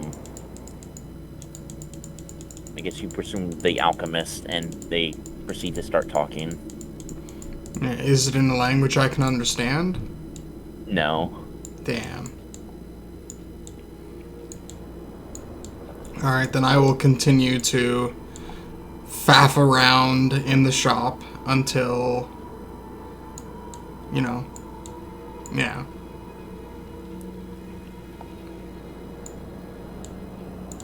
Try to listen to as much as I can, but obviously as I can't speak the language. Right. Yeah. It's like, I mean, it's pretty... Yeah, I mean, it's like speaking to a foreigner from, Yeah, it's pretty hard to... Yeah. Yeah. Alright. After some time, they exchange like a package, and then the like creepy old guy with the eye staff and eye robes, he takes the package and leaves after he glances at you, gives a nod, and leaves. Yeah, I will give him a nod as well. Eyes narrow, and he goes out the door. I approach the shopkeeper after he leaves, and I'll ask, who was that fella that just there?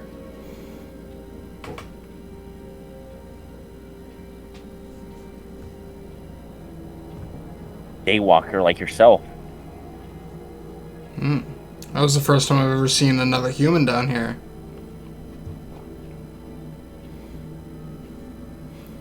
Does he get special orders from here and return to the surface with them?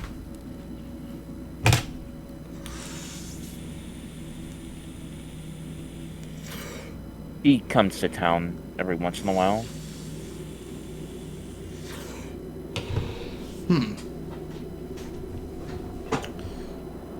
Can you tell me his name? I'd much like to meet this man.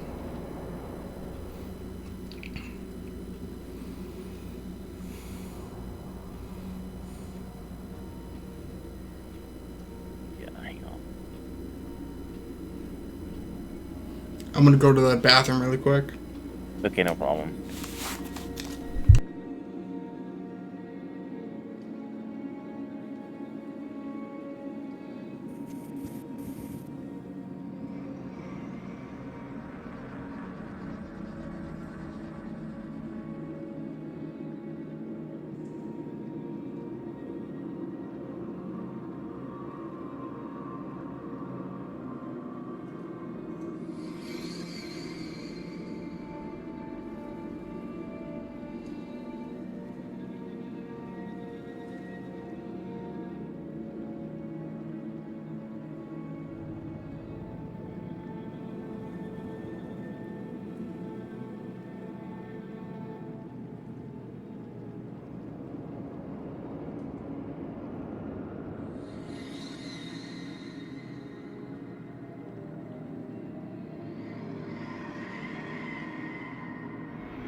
Alright, I'm back.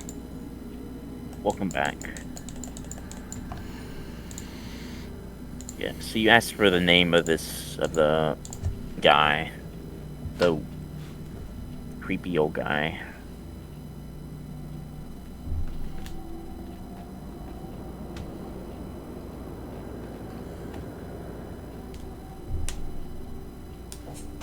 His name is... Where's my note?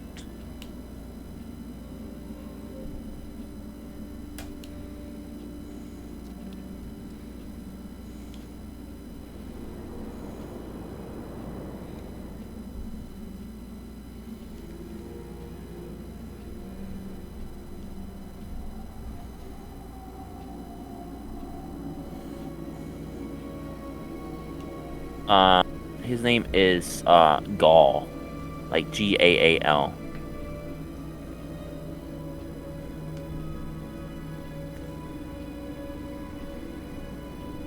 Okay.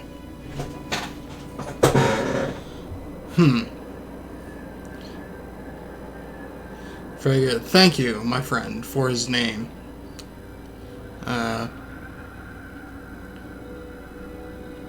Do you have any idea where he might live on the surface?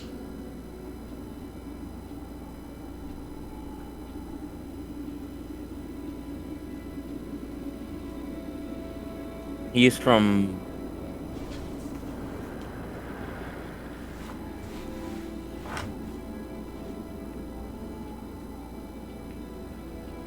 He's from Tide's Inn.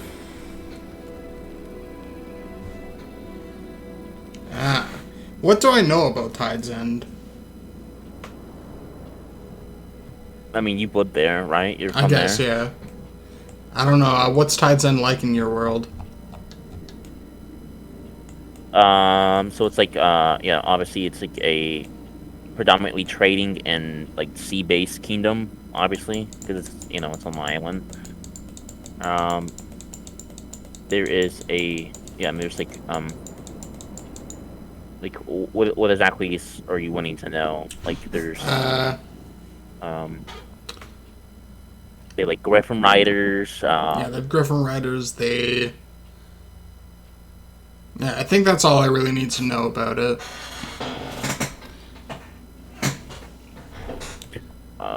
They're ruled by.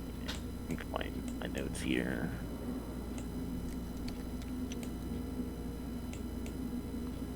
Right, the sigil of the kingdom is a storming cloud with waves, like crashing waves with a trident.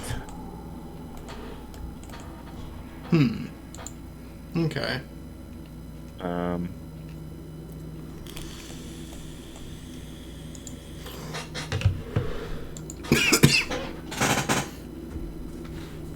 there's a great marble tower there that's supposedly they call it the Tower of the Diviners.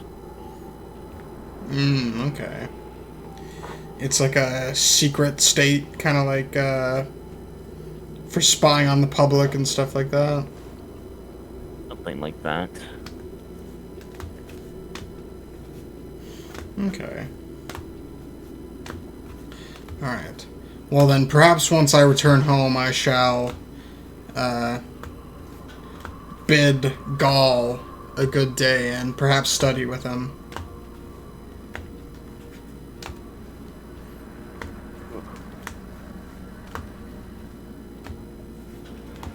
Yes. All the Diviner. The head of his order.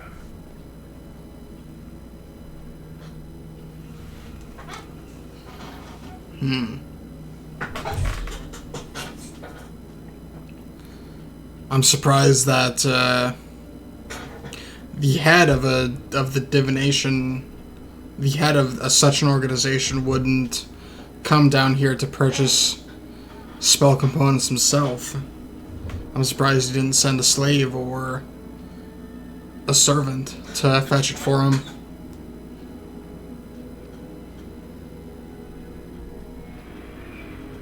You say this to him, or? I think that's like Morden's that, internal dialogue. Oh, okay. Oh, well, maybe it was an important package that didn't, wind up the wrong hands or something. Yeah. You don't know. Could be anything. Maybe he just likes to come to the Underdark. Yeah, and maybe he's just a really personable guy and just likes to do things himself. I can respect that.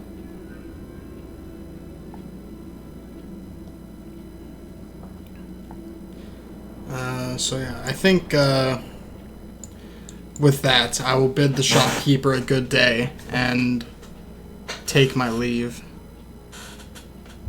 Mm-hmm. Alright, I'm 2 spider eyes richer and 10 gold poorer.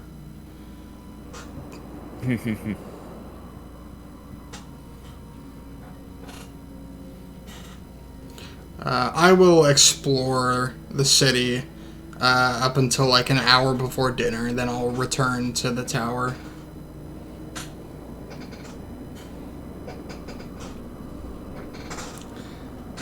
I ask Azrael, do you think we could take a visit to that pit?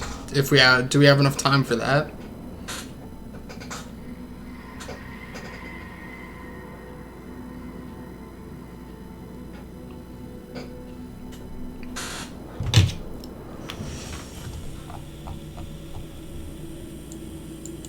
He nods.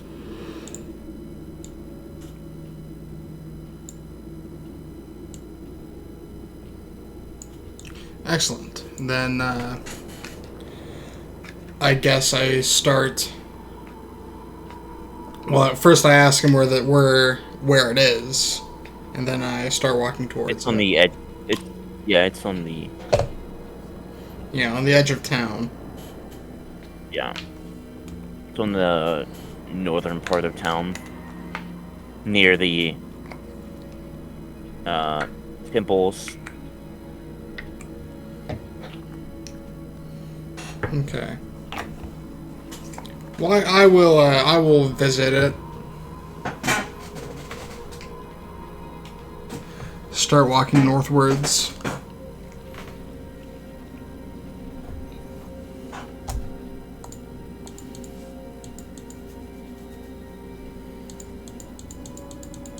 Sure. All right. It takes a bit to get there, but you can find it. Alright. And I will, like... How big is this pit? Is it like a football field size pit? Is it like... Yeah, it's bigger than a football field. Wait, oh shit. You can't even see like the edge of it, like the other side of it. Oh shit. You see there is like a platform though that goes out over the pit. Alright. Which is, yeah, it's...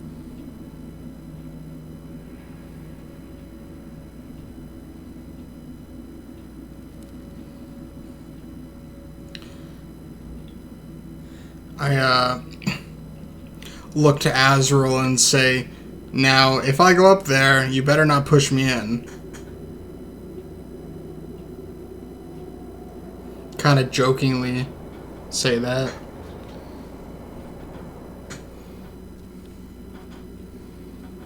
I have 7 charisma, so it probably doesn't come off as much of a joke. Mm-hmm.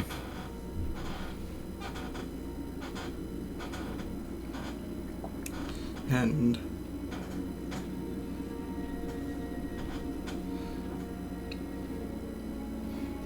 I will approach the lip of the pit.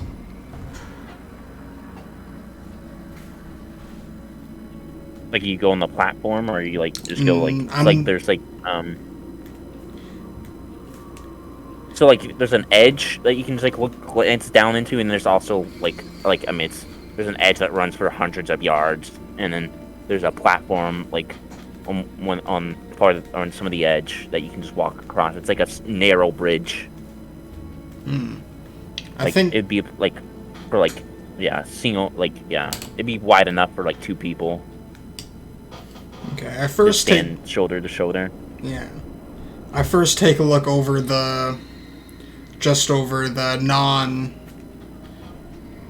side that doesn't have anything built on it, then I'll saunter over to the bridge. Mm-hmm. After I've looked my fill.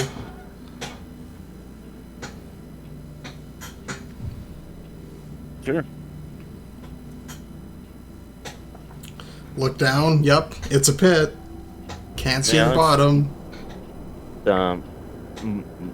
Seemingly bottomless pit. It's like, I mean, you just gaze into the abyss. Just darkness, man. I think Morden takes some comfort in this, knowing that there's this thing next to a city where people, you know, throw slaves to their deaths on.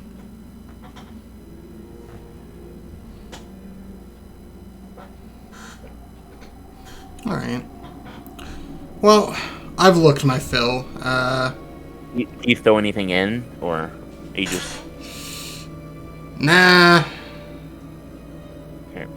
Nah, everything I have is too valuable. Actually, I'll throw a copper piece in. tink? You hear it hit the side of the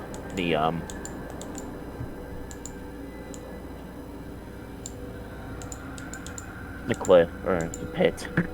Yeah.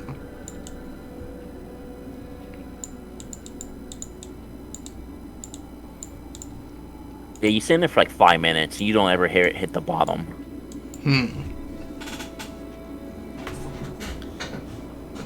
Curious, very curious.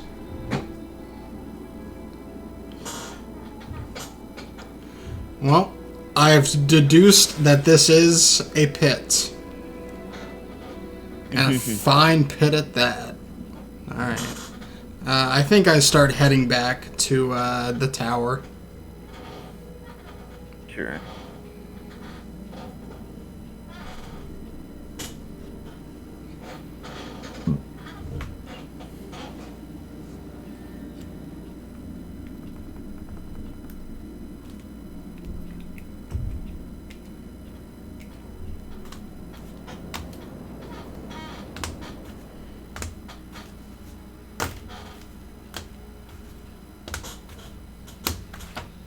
Sure, you head back to the tower.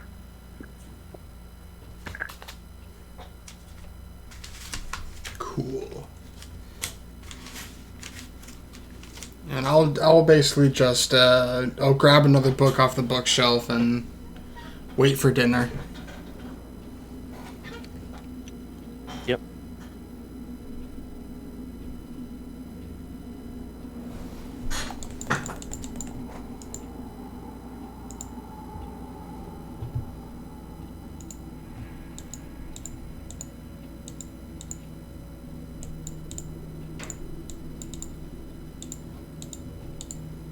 You grab another book. Alright, let's see what you grab.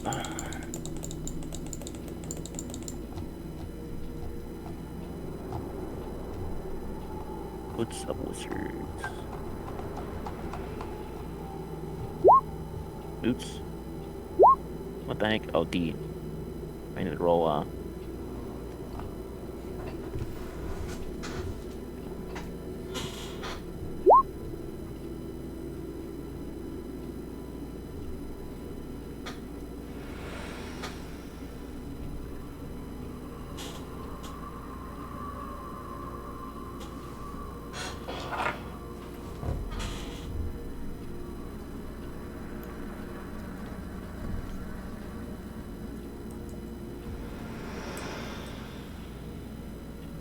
little one.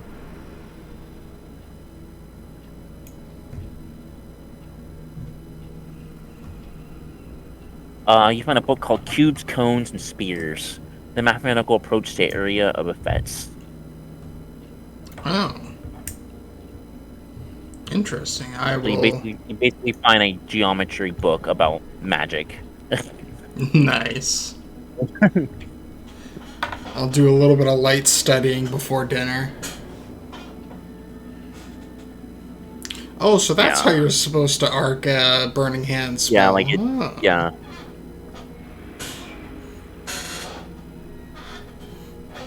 There's like more complicated ones about like, cones of cold or, fireballs and whatnot, lightning bolts. Oh, yeah. All that stuff. Walls of fire, etc., etc. Yeah. Like examples of like perfect ways to cast them and whatnot, and perfect angle and some simple calculations to make before you cast your spell. What is the air resistance of this dungeon? All that good stuff.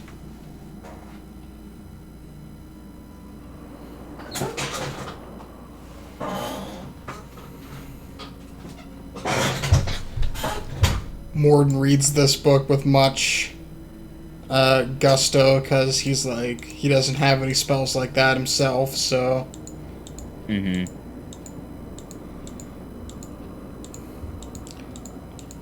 So he reads, sort of like half interested in it.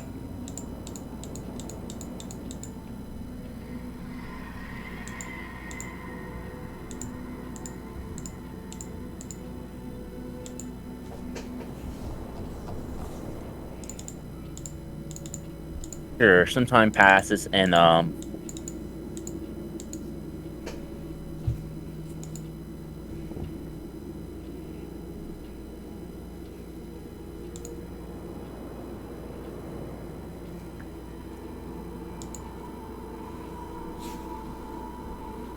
eventually a servant, a woman.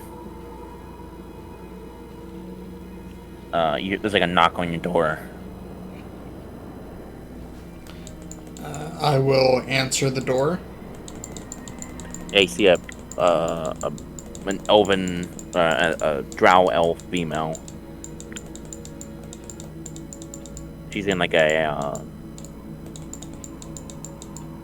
like tight leathers, and she looks to be armed as well. A short sword and dagger.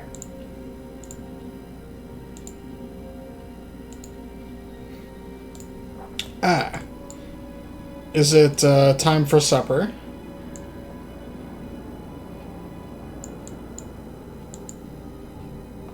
Very crude, like comment. It is this way. I will follow her out of my room.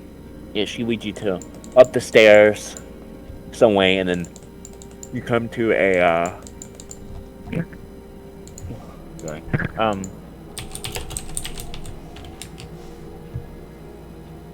Yes, you come to a grand like room of yeah.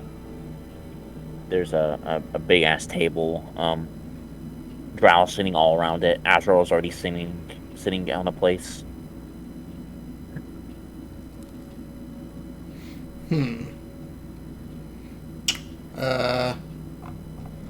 I will take a seat at the table myself.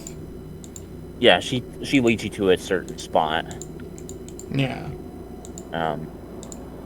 You're not next to Azrael. You are next to another person. A different person whose Yeah, name another is drow. also Azrael. There's all drow, other than you and Azrael. Okay. I have 7 charisma, so I don't think I chat up the guy sitting next to me.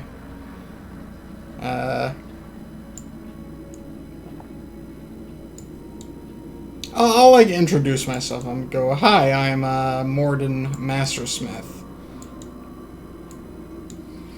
Yeah, like the guy stops like mid, like it's like eerily quiet. Like they're like hush whispers in here, mainly just hand gestures. You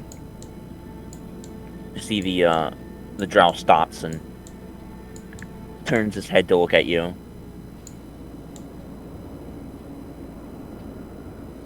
I look at him. Yeah, hang on, I have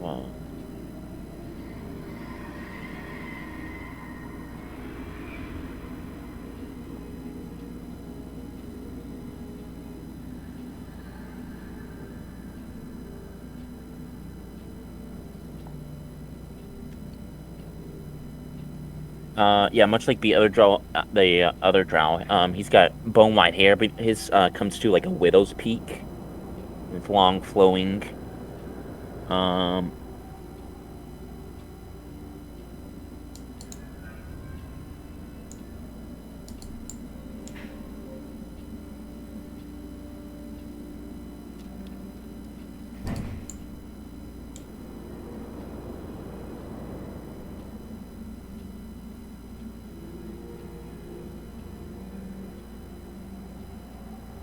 He's got his eyes are black.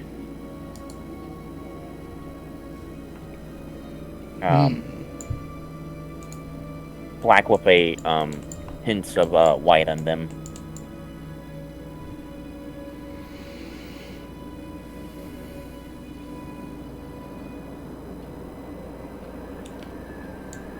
Yeah. I'll stare into his eyes. Yeah, he's got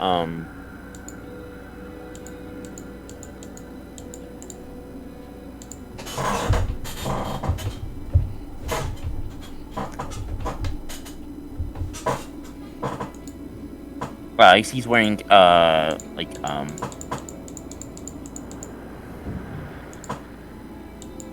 he's wearing black robes with almost as if like mist is coming from them. That makes sense. Yeah.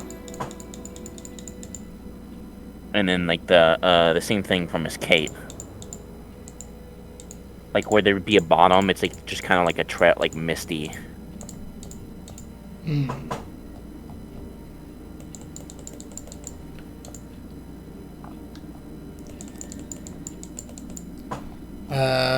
And he's got a sigil of the dragon wings with a dagger and dripping like black blood as well. I see. Okay. And you see Darlaxle is present, and then there's a bunch of other drow. You have no idea who the hell are. Yeah. You see Darlaxle is sitting next to this guy, and he was talking to him, and then you introduce yourself, and the drow looks at you and says, "Greetings, I am Noctis of House Gloomwing." I am Morden Mastersmith of House Mastersmith.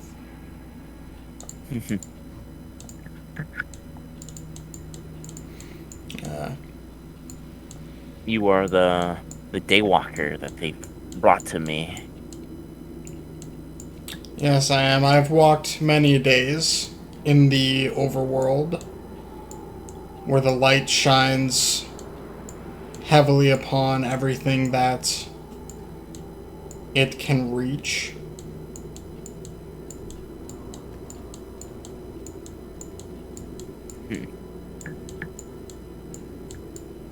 However, I feel more at home in the shadows.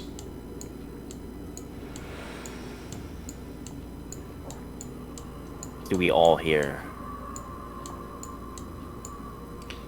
Yes, I suppose that I might fit in nicely.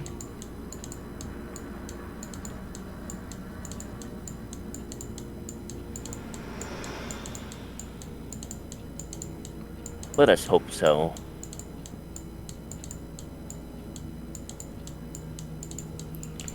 Yes. You're from House Gloomwing, you said? He nods. Uh, This is, Jarlaxle is my brother. I see. Is he a good fighter, your brother?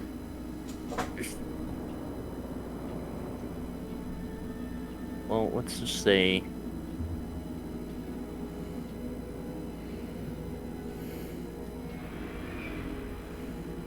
when drow males, they age, they are sent off to an academy. Fail the academy and you are executed.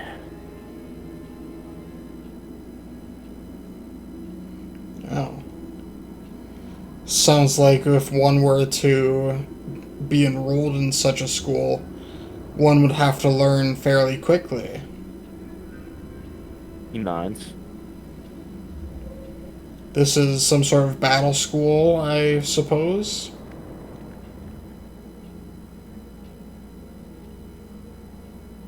He nods. School to mainly combat, but there are all drow are taught to use magic. I see. And what a tough and hard and wondrous society you've built with that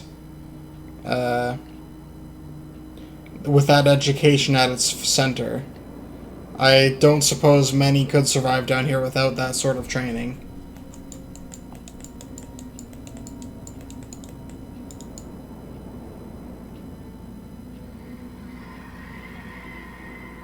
Not very many, if any at all. Yes.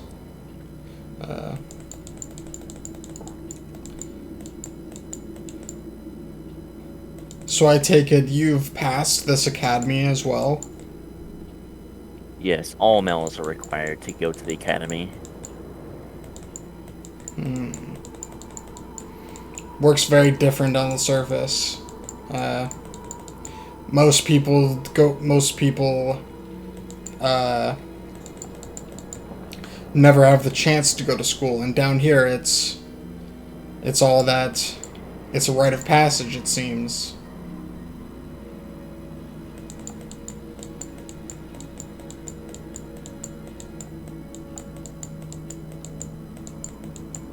Give me a perception check.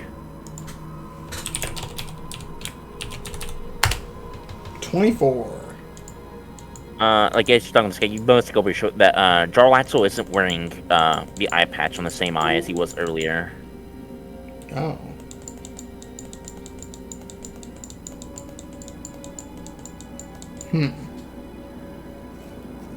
So he does have both his eyes.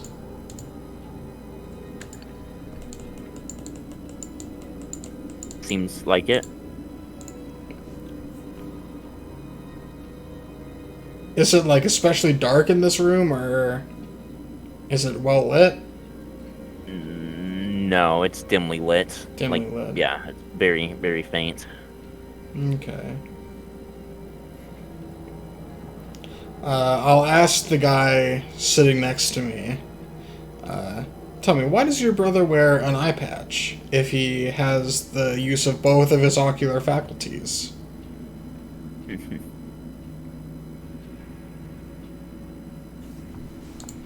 The mystery left for us to guess. I've yet to figure out that myself. He refuses to tell anybody.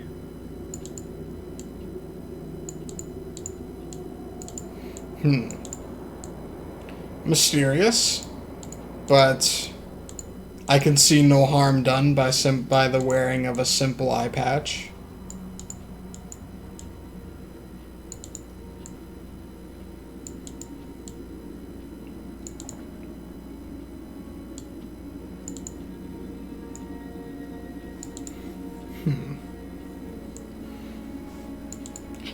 Your brother is quite the well-dressed. How is this guy looking dress-wise?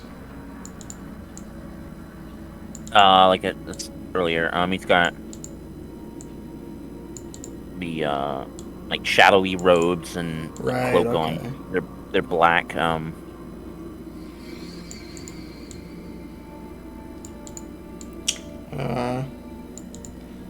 ask him, are you a spellcaster yourself?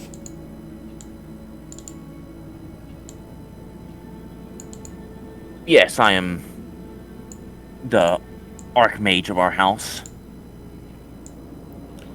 I see. You have many years' experience as an archmage, I presume. Yes, I am a master of the shadows. Oh. You see, the shadows is something that I'm looking to understand. I've read many a book about the plane of shadow and how to summon forth the latent magical energies within the plane of shadow and how to stream that into the prime material plane. However, I fear that I am far away from my goal. That's what his robes and cloak looks like, by the way. Oh, shit. Sick. Yeah, this dude's definitely shadow mage.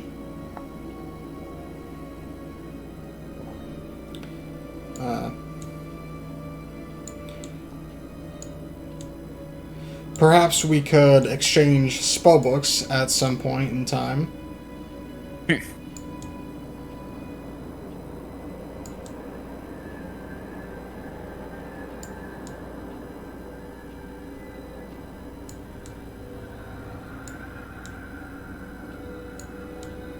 And you prove yourself.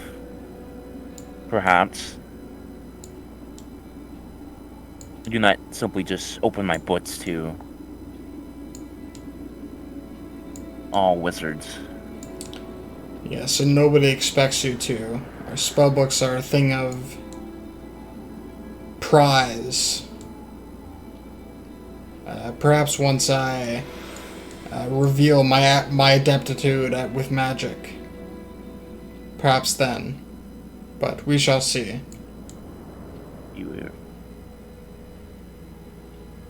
Yes, we have yet to see if you can decipher the shades of gray between the lights of darkness.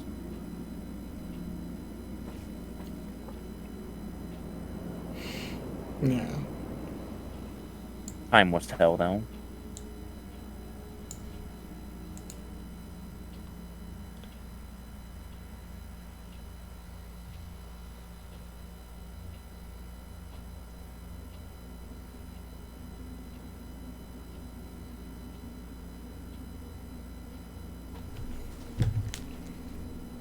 Yeah, and he goes back to talking to his brother. Mm-hmm. To Jorlathel. As you sit there and contemplate, or whatever you're doing. Yeah. I'm just looking at this guy's badass robes, taking a glance every chance I get. Yeah. So cool.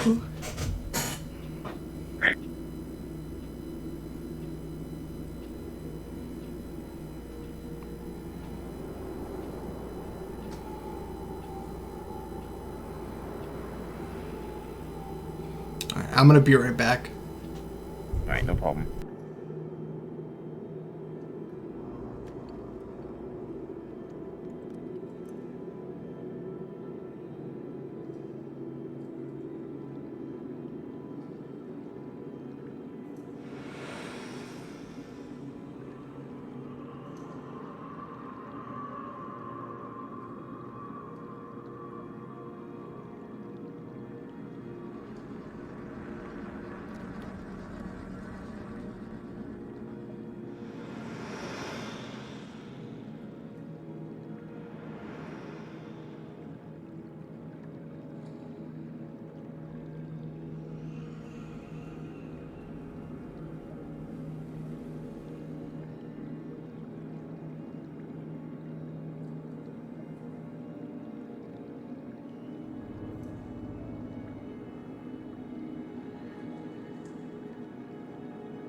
Alright, I'm back.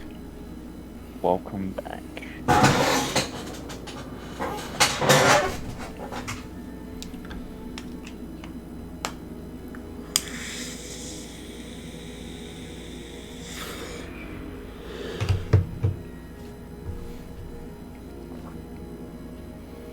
Here, yada yada yada.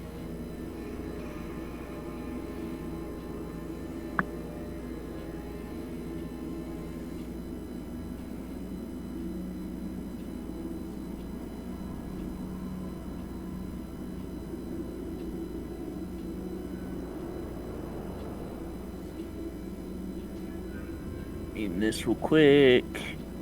Mm-hmm.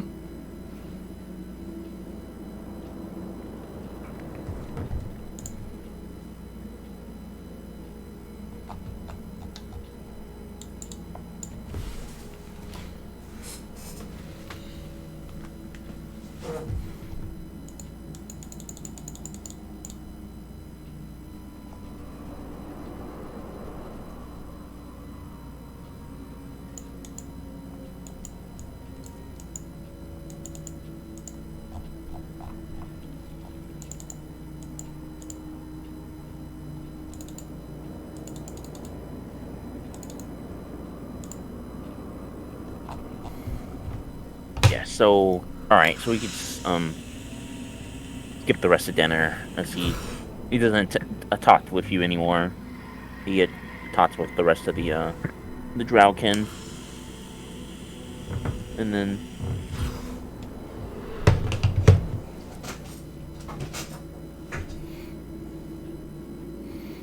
he gets up to leave. He says,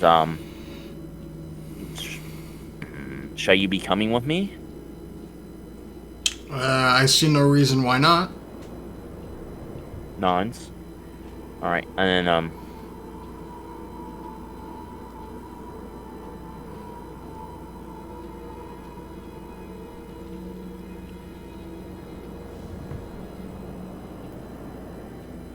yeah. So he goes back with you to your room.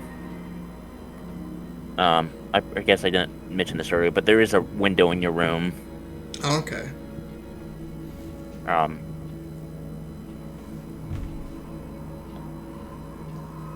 This will be the much quicker method to get to my tower. He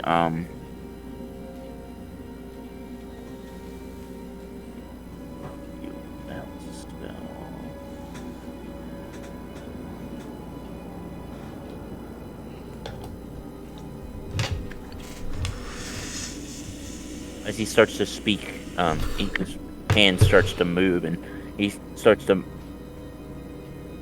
Sorry, hiccups. To cast arcane words. As he pulls out a hollow bone of like a hollow bone, and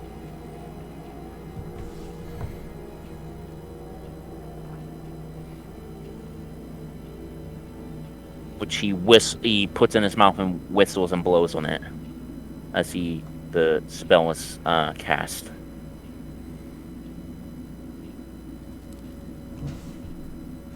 Can I roll spellcraft to see what spell it is?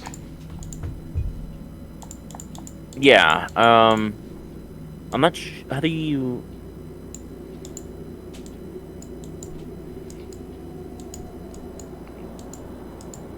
How do you deal with spells of higher level when you do spellcraft? I always have trouble with this. I don't know, man. I think it's just like kind of like a general thing. Like you've like, cause like I've read in books about like fireball and all sorts of different spells. So I think it might just be like the same chance. Sure.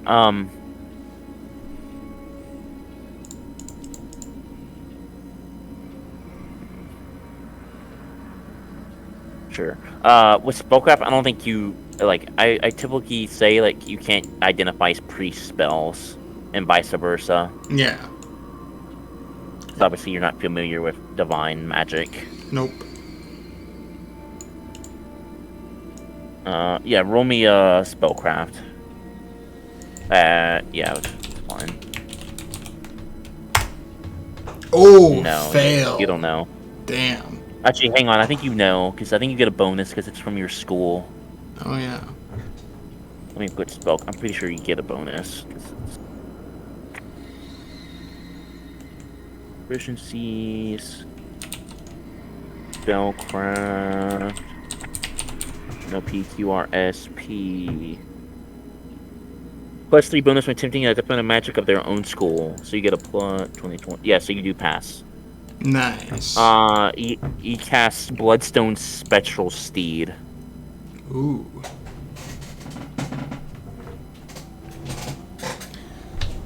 As he opens the window and says, as he tugs on you, he says, "You trust me, right?" With everything I've got. All right. Yeah. As you guys fall, and you fall into this undead-looking vulture-like creature. Fitting steed.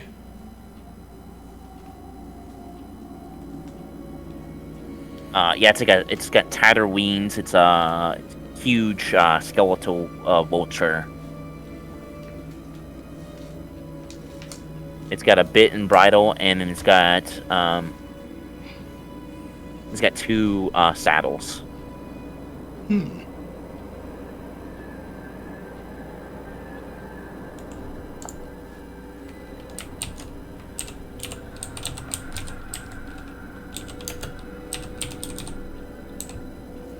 Wow.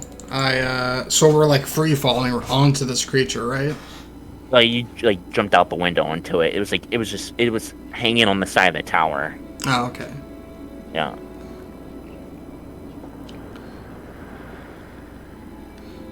So I mount the back seat of this spectral steed, and Yeah.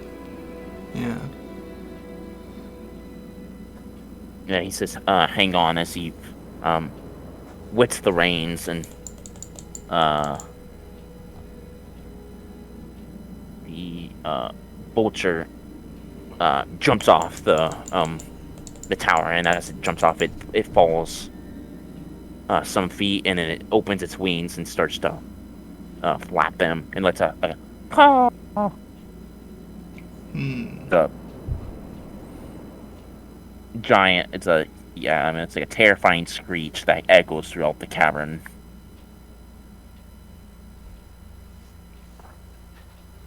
It's like music to my ears. And this thing like it uh, puts it to.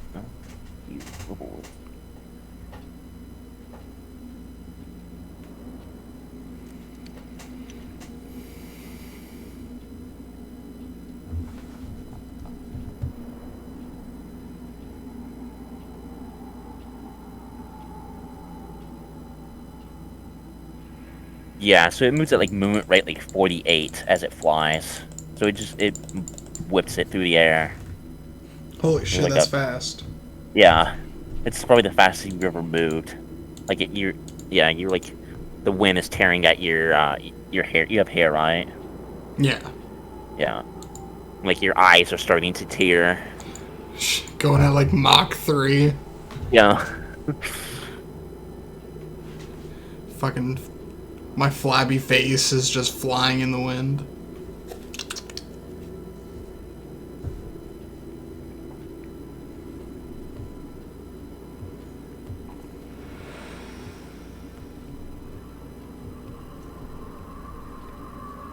Wow.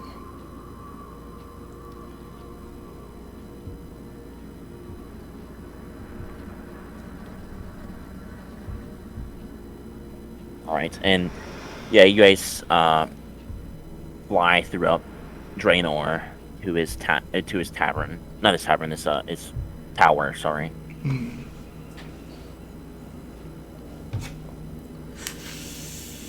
It's much like the other towers here. It's hundreds of. It's at least 100 feet tall.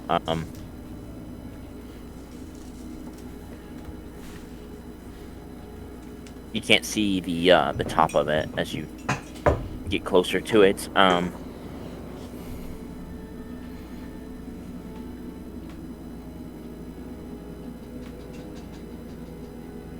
Yeah, the vulture lands on the land.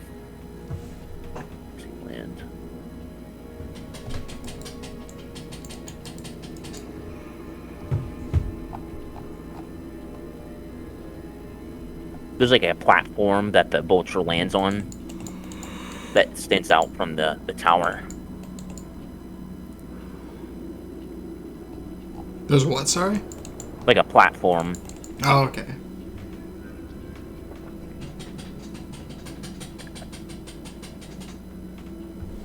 Right.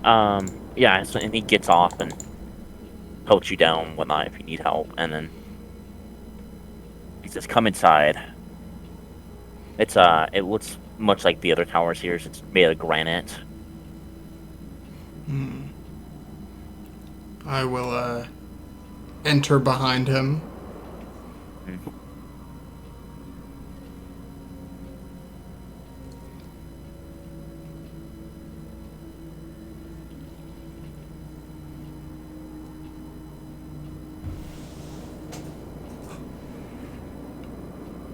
He takes you to what's like I guess you could call it a library type room. There's like books like on shelves everywhere. There's like a table with like alchemy ingredients. There's another table with like potions. You know, like all sorts of like potions and like tubes and vials.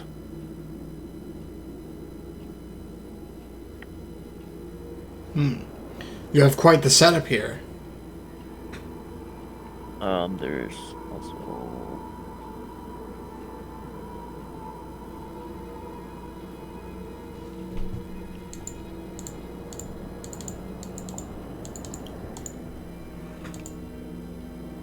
yeah. All right. Sorry.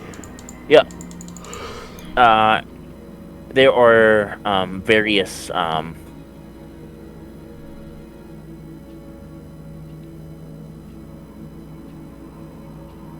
like darkness stones and like faint lighting. So like the room is like all different like sorts of lighting.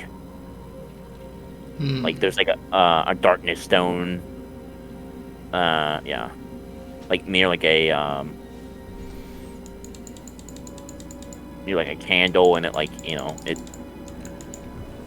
somehow the two like kind of just like mix together, and the room is the shadows are a bit different throughout the room, depending on where you are.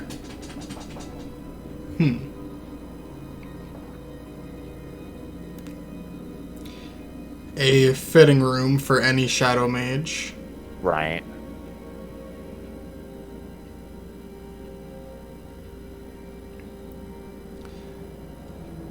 I say, so, what's next?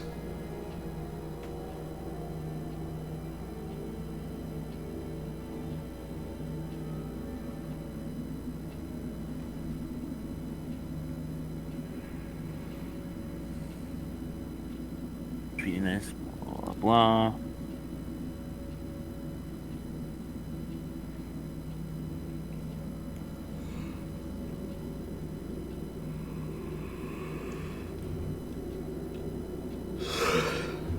What is next, he says.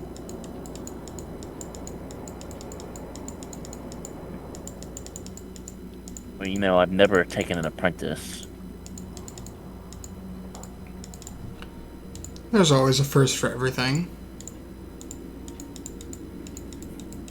Drow live to be how old? It'd be crazy to not wish to pass on your knowledge to future generations.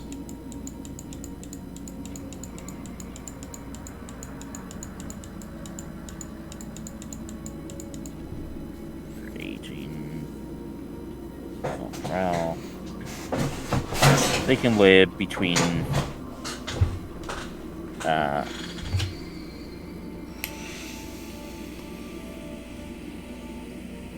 200 and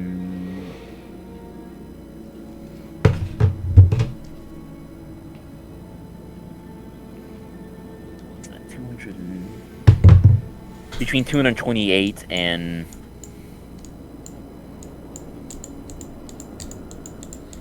528. So he says he doesn't say that, but he says like many. He says many decades. Yes.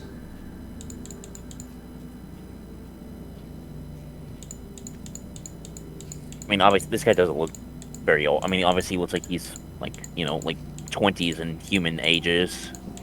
Yeah. Because of all that elf blood he's got. Right.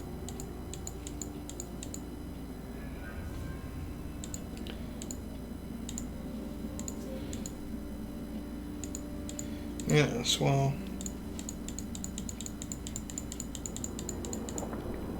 And you think you have what it takes to master the shadows?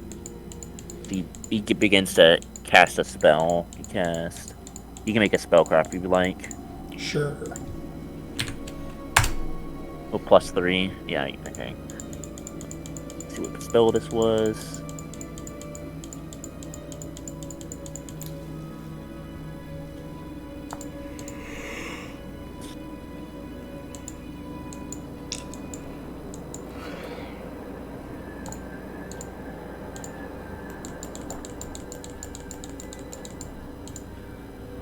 Lore Levim's Shadowy Transformation. Ooh. as he is transformed into a non-living material into let's see, one creature. Yeah, so he's transformed into like this like shadowy figure.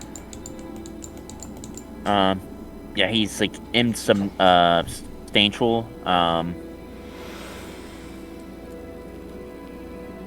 You see, he like goes underneath the crack of the door and then comes back through.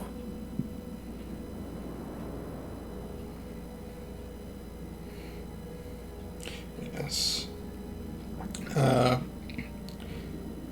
I will say, not only do I have the will to learn, but I also believe it to be my destiny to learn shadow magic.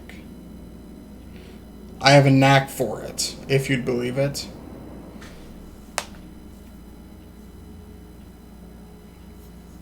I am confident in my abilities and believe that I will be able to keep up with anything you throw at me.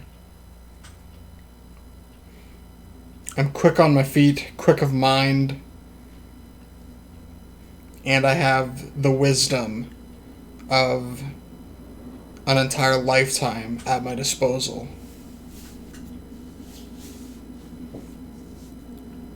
I can master shadow magic. I simply need time and a teacher who can instruct me.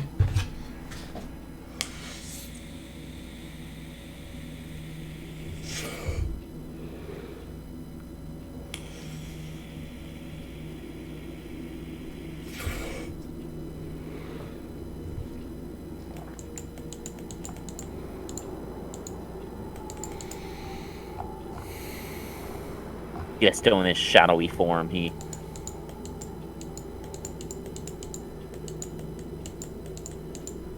he uh he ends the spell and then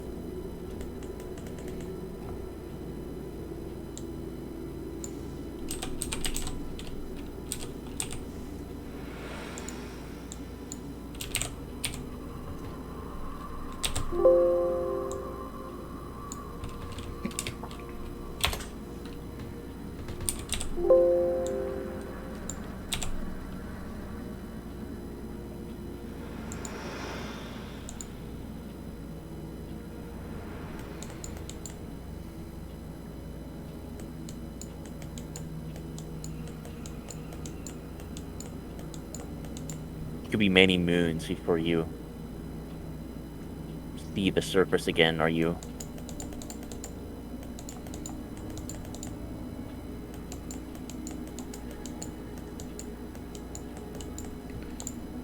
Do you have the urge to restrain yourself from returning to the surface and seeing the daylight that so much of your kind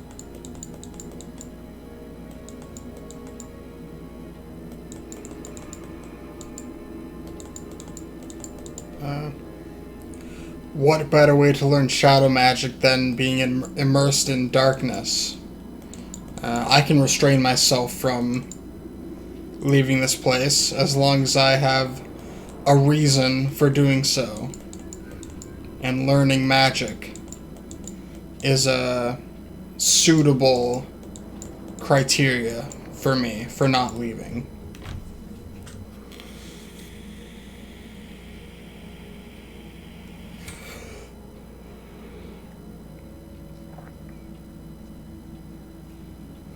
I am prepared to sacrifice whatever it may take. Years, money, all mean nothing to me. Even the promise of a normal life, filled with love and happiness.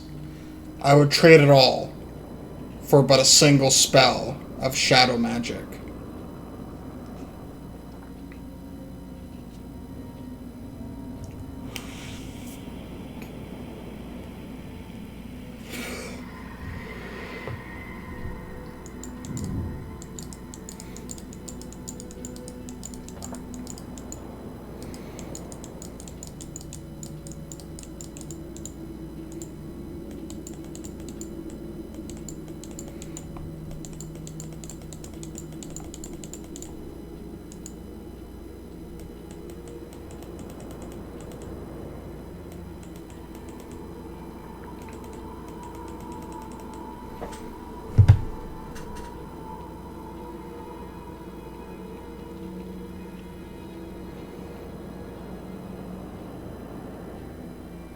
different when you are. There are not very many humans who would trade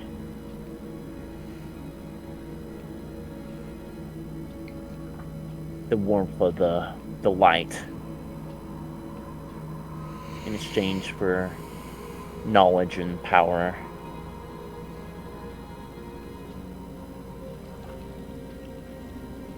Yes, well, I am not most humans.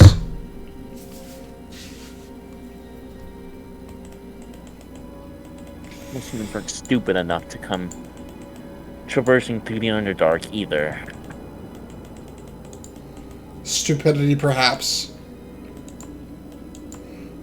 More like a risk for me.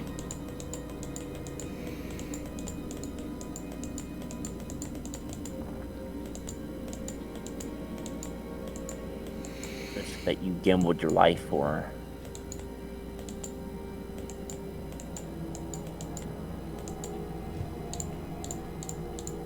You're lucky you did not encounter a beholder or mind flayer. Perhaps it was destiny that made my travels as safe as they could be.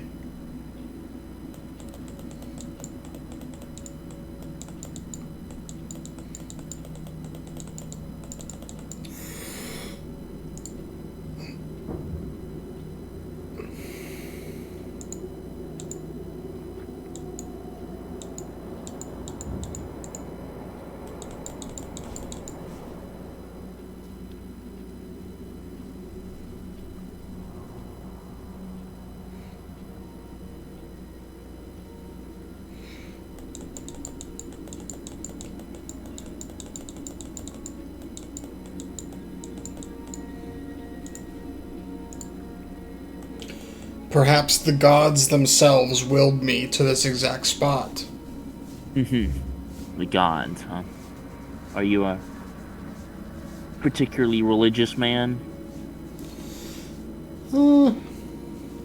I know they exist, for divine magic would not work if they weren't alive.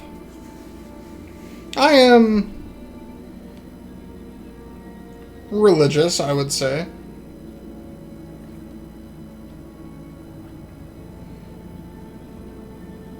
Perhaps it was Relcor herself that guided you here to me.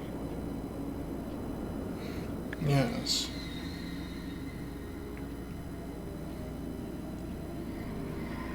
Relcor is probably one of the few gods you're familiar with. So Yeah, the god of darkness. You're the god of darkness. Yeah. I forgot about them when I said that I worship Malchus.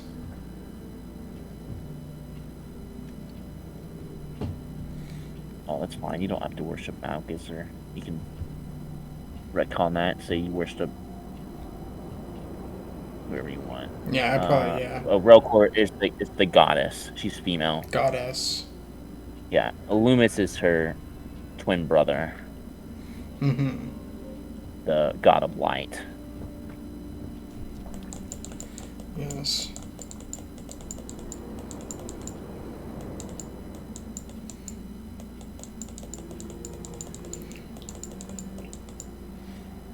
Yes.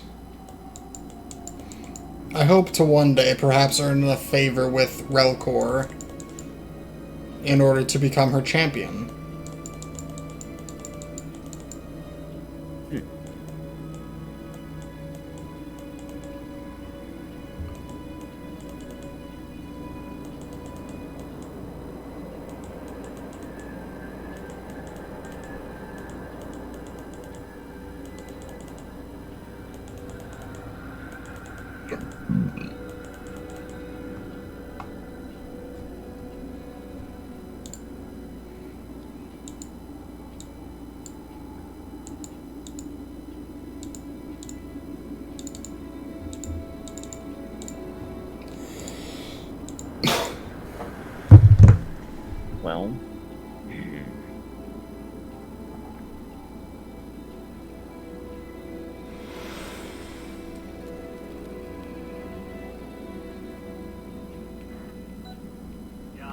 seems I have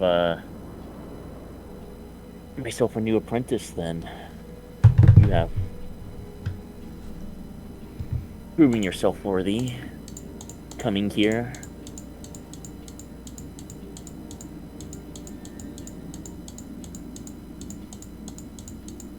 Yes, I thank you for this opportunity. I promise to not disappoint.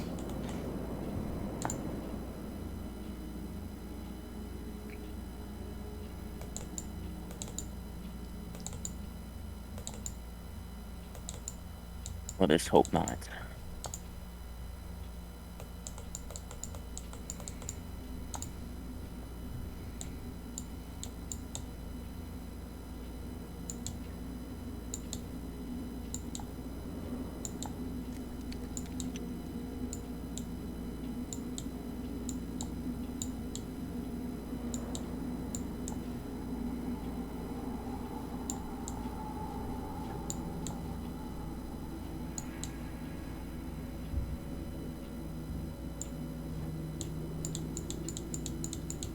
Looking at this real quick.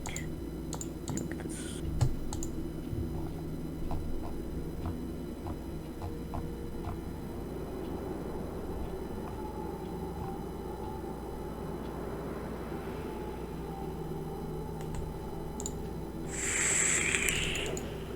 Very.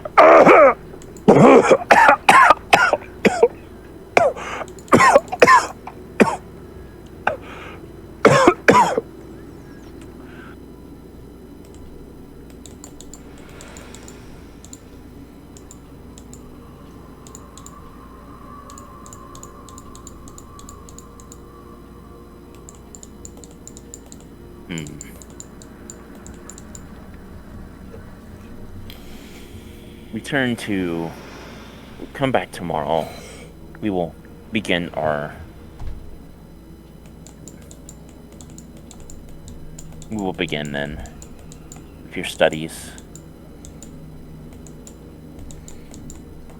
Excellent. You may take what's his bird name?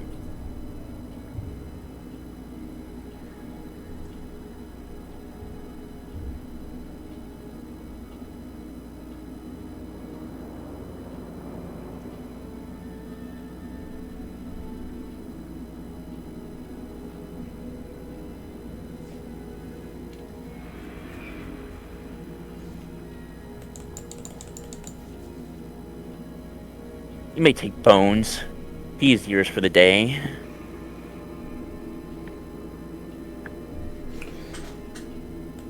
Excellent. I shall ride him and take a tour of the city in that case. Yes, out of games, he says it lasts for, I think, 24 hours. Okay. Or maybe it's 1 hour per level. Let me look. I think it might be 1 hour per level. 1 hour per level, so it will last, yeah, a while. No, it won't last 24 hours. He's not 24th level. Fucking 24th level fucking wizard. Jesus Christ. No. Well, it's a 6th level spell, so you know he's at least 11th. Mm-hmm.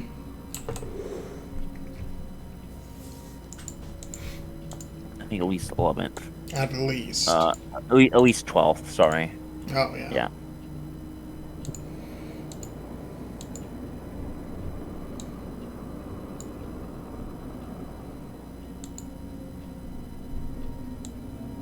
Yeah. He leaves the room.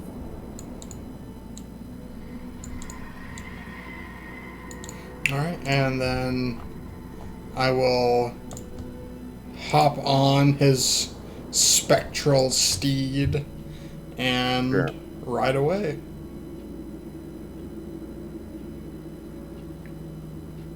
Yeah, as it looks back at you for a second, when you get on it, it cocks its head at you. You know, it turns its head almost like, it's like, Cool.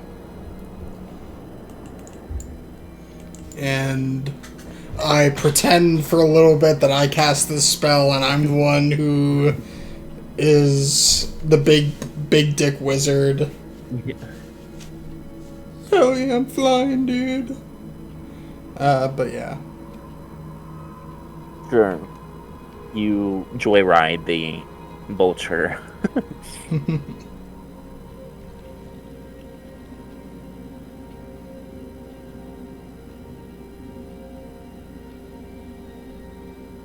And then you fly back to your room.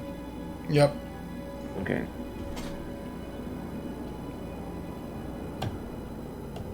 Alright, you fly back to your room, it lands on the tower, and then you crawl through your window.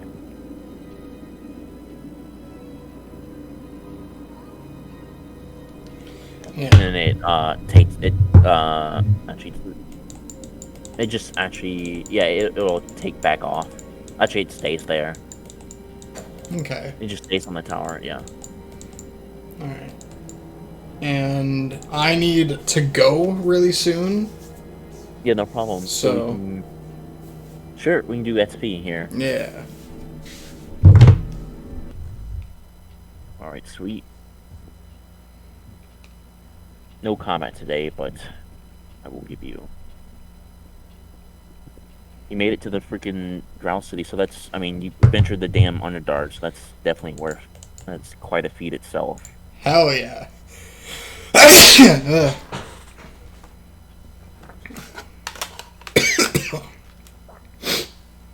Did you cast? You didn't cast any spells today, did you? Nope. Okay, so just mainly.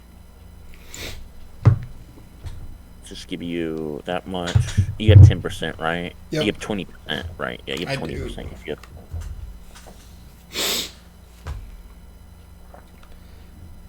have... what was this wizard's name? The Shadow Mage's name? Noctis. Like that. Noctis of House Gloomwing.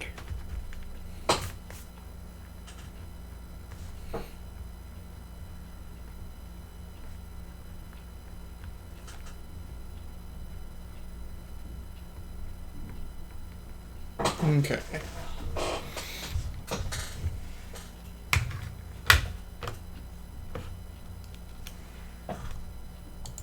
My calculations.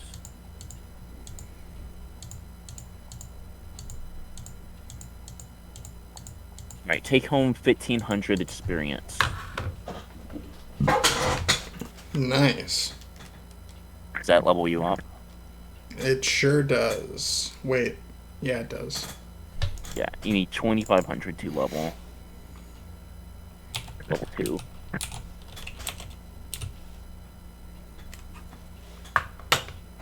So if you wanna go ahead and roll some HP, or we can do that next time, whatever you wanna do. Yeah, let's just roll HP now.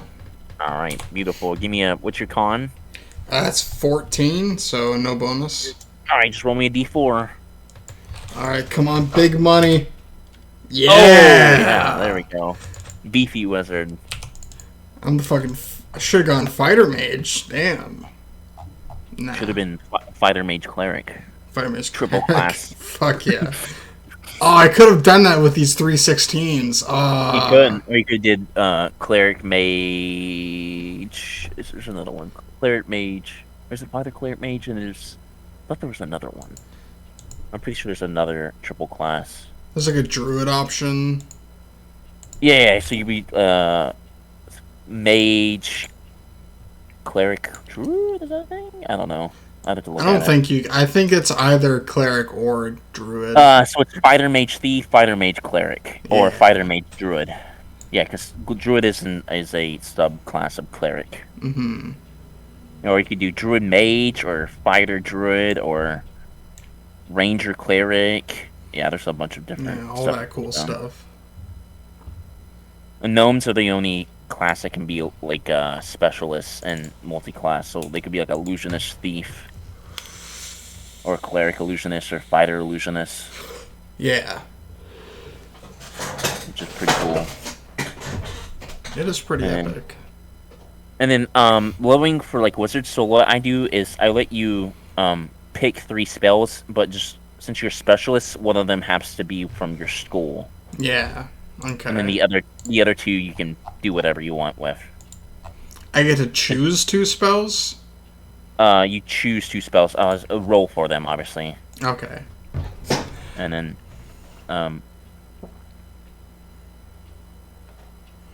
yeah, roll. Yeah. Okay. So I guess I'll try to get... Darkness 15-foot... What's blur? Actually, can I do this? I'll probably do this in my own time. Is that okay? Or I I'll don't roll care. for them. You can choose. You can pick them later, and then yeah, we can figure it out or whatever. Yeah. Okay. I'll make a note of that. And then just pick which ones you want, and then we'll just roll for them next time. Okay. That sounds good to me. All right, cool. Alright, well, thanks for the game. It was fun. Oh yeah, sweet. Hell yeah, dude. Great session. Yeah. No, I know no combat, but like. Yeah, a lot of roleplay. Yeah, of course. Which is, makes sense for a 2-person campaign. I gave you like 1,000 XP for traversing through the Underdark. Yeah. That's a lot of experience. Yeah. Guess it makes sense, though. It's a high-risk, high-reward strategy. It is. Not very many level 1s characters would be willing to go through the Underdark. Even with another character that's only like level 2. Mm-hmm. Because, I mean, most saints down here would eat you and spit you out like a dog on a bone. Yeah. Yeah. Good thing I had Azrael with me. Yeah, for sure. Absolutely. Alright. Well, Alright, well. I will. I should be good for next week again, so. Around the same time. Same time next week? Yeah, around 2 to 2:30, depending on. It just depends on work and whatever, and Yeah. when I eat lunch or whatever. So.